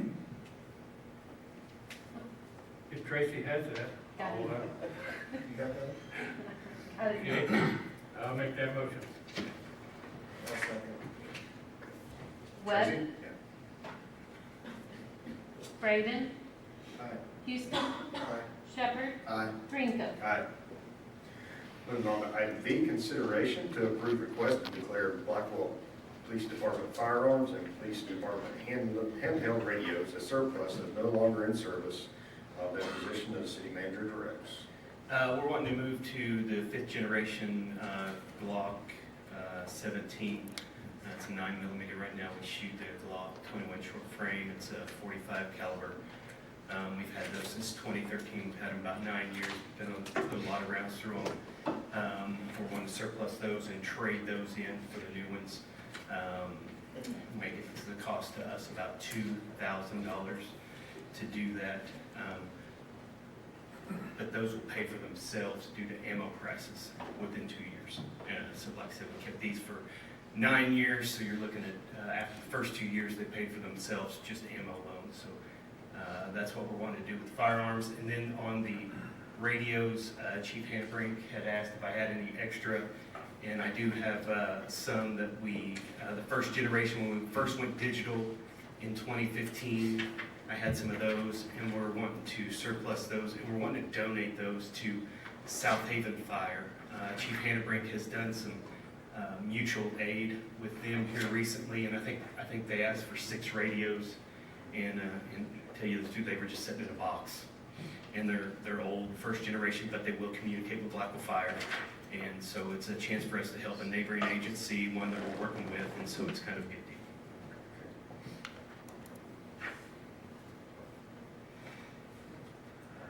I'll make a motion to approve the surplus property. Second. Tracy? Braden, Aye. Houston, Aye. Webb, Aye. Greenfield, Aye. Shepherd. Aye. Item W, consider giving 90-day notice of intent not to renew the lease of electrical energy transmission line and contract for sale and purchase of electrical energy dated October 1990, agreement with the town of Rain. Mayor, Council, you have the letter that I wrote. These are the concerns that I have with our current agreement with the town of Bremen. Obviously, the city of Blackwell has tried since 2013 with multiple city managers to renegotiate the electrical agreement with the town of Bremen. That has fallen short on several attempts. We have to give Bremen a 90-day notice that we do not want to proceed with that. I don't want to read the whole letter. My biggest concern I have right now are 2 items. They're exceeding their KW limit, and they've done that since January. You saw the numbers that were broken down. They've given no notice to us, no discussion. I don't even know if they understand the consequences that could cause. You read the details there, what it's going to do with the voltage. The other concern is with their 2 largest electric consumers. You can read that. Those are the 2 biggest concerns that I wanted to bring to the attention of the council tonight. And hopefully we can proceed and get the new agreement in place. But I think this will help us get them to the table faster. And I'd be happy to answer any questions about the letter. You know, the downside is, of course, you know, we do have our, you know, their line to the diversion dam. And so, you know, if they took us up on this, we might have an issue there, but I doubt that they will, because their option is not a good one. And the town's money will fall to next to 0. And so that isn't really a good option for them. You know, I mean, what we're telling you, probably should have in the previous years that we've been talking to them. This contract has a 90-day option in it, because if we don't tell you that, then it'll just roll over to the next year, and we didn't properly advise you.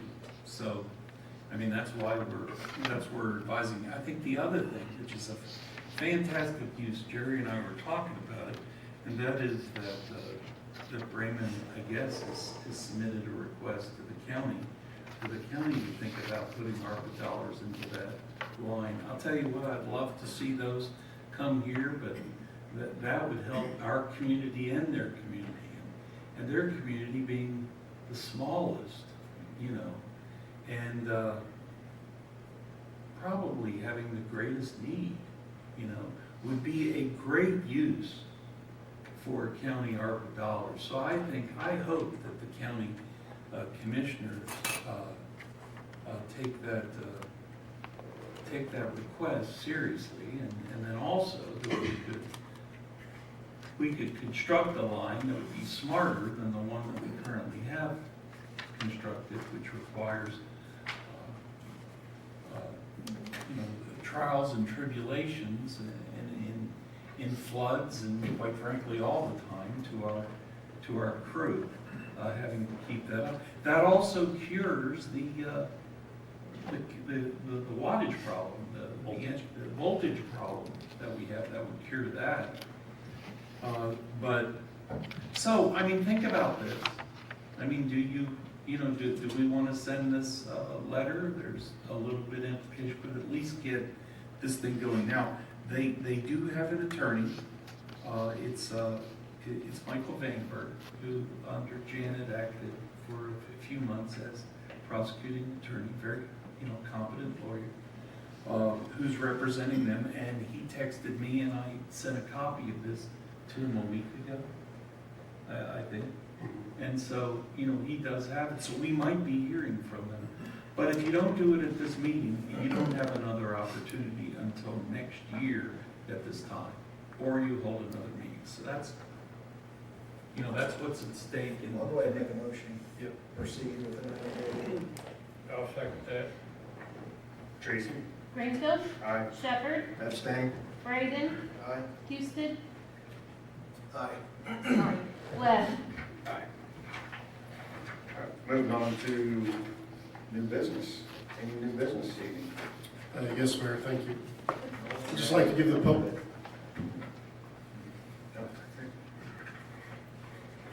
we'd just like to give the public an update. 13th Street has started. All the concrete approaches from Payton all the way down to Lincoln have been started. Chuck has been working with them, laying culvert piping in there. And starting Monday, it was Monday, right? Starting Monday, from Blackwell to the railroad tracks is going to be closed, and they're going to start major construction actually out on the pavement of 13th Street.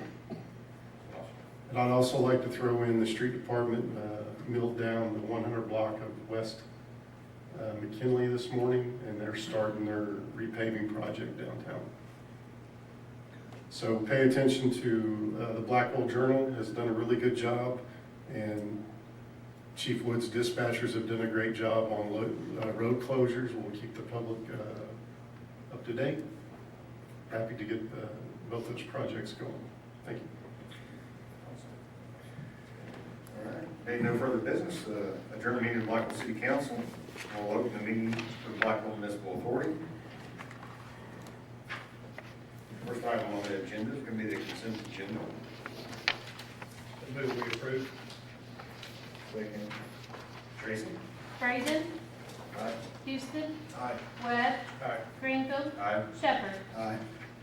Item A, consider giving 90-day notice of intent not to renew the lease of electrical energy transmission line and contract for sale and purchase of electrical energy dated October 1990 with the town of Raymond. So moved. Second. Tracy? Shepherd, Abstain? Greenfield, Aye. Webb, Aye. Houston, Aye. Braden. Aye. Moving on to item B, consider approval of proposed third quarter budget amendment for fiscal year 2021, 2022. Make the motion to approve. Tracy? Webb, Aye. Greenfield, Aye. Shepherd, Aye. Houston, Aye. Braden. Aye.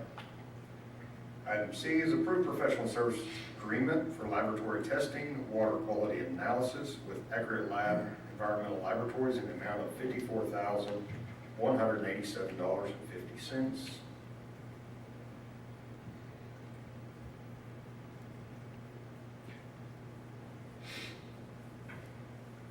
Discussed this meeting before the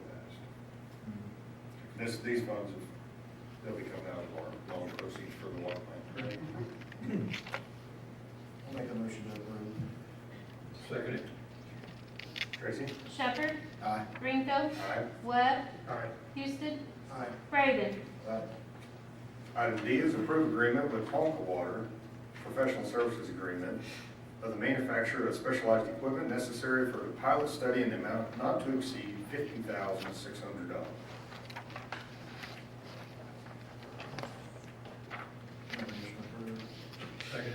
Tracy? Greenfield, Aye. Shepherd, Aye. Webb, Aye. Houston, Aye. Fraser. Item D, consider approval of amendment to subsection D11 of the City of Blackwell, Blackwell Municipal Authority Personnel Manual as amended through April 9th, 2020, amending the military leave. Same as what we did with the other environment. I move we approve. I'll second. Tracy? Houston, Aye. Raven, Aye. Webb, Aye. Greenfield, Aye. Shepherd. Aye. Item F, consider approval of renewal of solid waste collection contract with Davis Sanitation, Inc. for fiscal year 2022-2023 with a 2% increase in the current contract amount. So moved. Second. Tracy? Shepherd, Aye. Greenfield, Aye. Webb, Aye. Houston, Aye. Raven. Aye. Is there any new business this evening for the BMF? No, there is not. Thank you. Adjourn meeting of Blackwell Municipal Authority, and we'll open the Blackwell Facilities Authority. Do you have a consent agenda on that first item? Move we approve. Second. Tracy? Houston, Aye. Webb, Aye. Greenfield, Aye. Shepherd, Aye. Raven. Aye. Moving on to business, item 3. Again, we'll consider approval of proposed third quarter budget amendment for fiscal year 2021-2022. So moved. Second. Tracy? Raven, Aye. Houston, Aye. Webb, Aye. Greenfield, Aye. Shepherd. Aye. Item B, consider approval of an agreement with Stallhand Wells Group to replace heat and air units 1, 2, and 3 at the Blackwell Youth Center in an amount of $24,035. Make a motion to approve. Second. Tracy? Shepherd, Aye. Webb, Aye. Greenfield, Aye. Raven, Aye. Houston. Aye. Item C, consider approval of owner certificate, dedication, and protective covenants for the Patriot Square addition to the City of Blackwell, Oklahoma for a tract of land located in Block 1, Lots 6 through 11, in the south half of Lot 5, and the west 40 foot of Lot 5. Vintage addition to the City of Blackwell, K County, State of Oklahoma. I think this is the one where we provide the amendment, a new section that would provide that no Section 8 housing or any housing which would depend on federal subsidy. We'll take a look at that. I gotta make sure that isn't discrimination, okay? But I'm okay at this time with saying that we'll put in a provision that will provide a restriction like that in here. And we can bring that back to you to take a look at if you'd like. If you want to continue this, we can bring that back. We're okay to continue it. We're not going to be, it's going to take a while to mobilize and. Well, I do have a question. Do we need to redo the plat? Because we need to take those 2 blocks out of Yeah, the we're going plat. to take those out, yes. So we that'll need be to- a little time. We need to redo the preliminary plat, which is really a final plat. Right. Right. But they have approved it subject to that. We just need to get with You Jerry. gotta look at what verifies the area. Yeah, we have to verify the area. Recommendation, table this item and bring it back. Yeah, well, why don't we do Next that? A future meeting. Yeah, we'll bring it to the next meeting. So move we table. Second. Tracy? Raven, Aye. Houston, Aye. Webb, Aye. Greenfield, Aye. Shepherd. Aye. Is there any new business this evening for the Blackwell Facilities Authority? No, Mayor, there's not. Thank you. Being none, adjourn meeting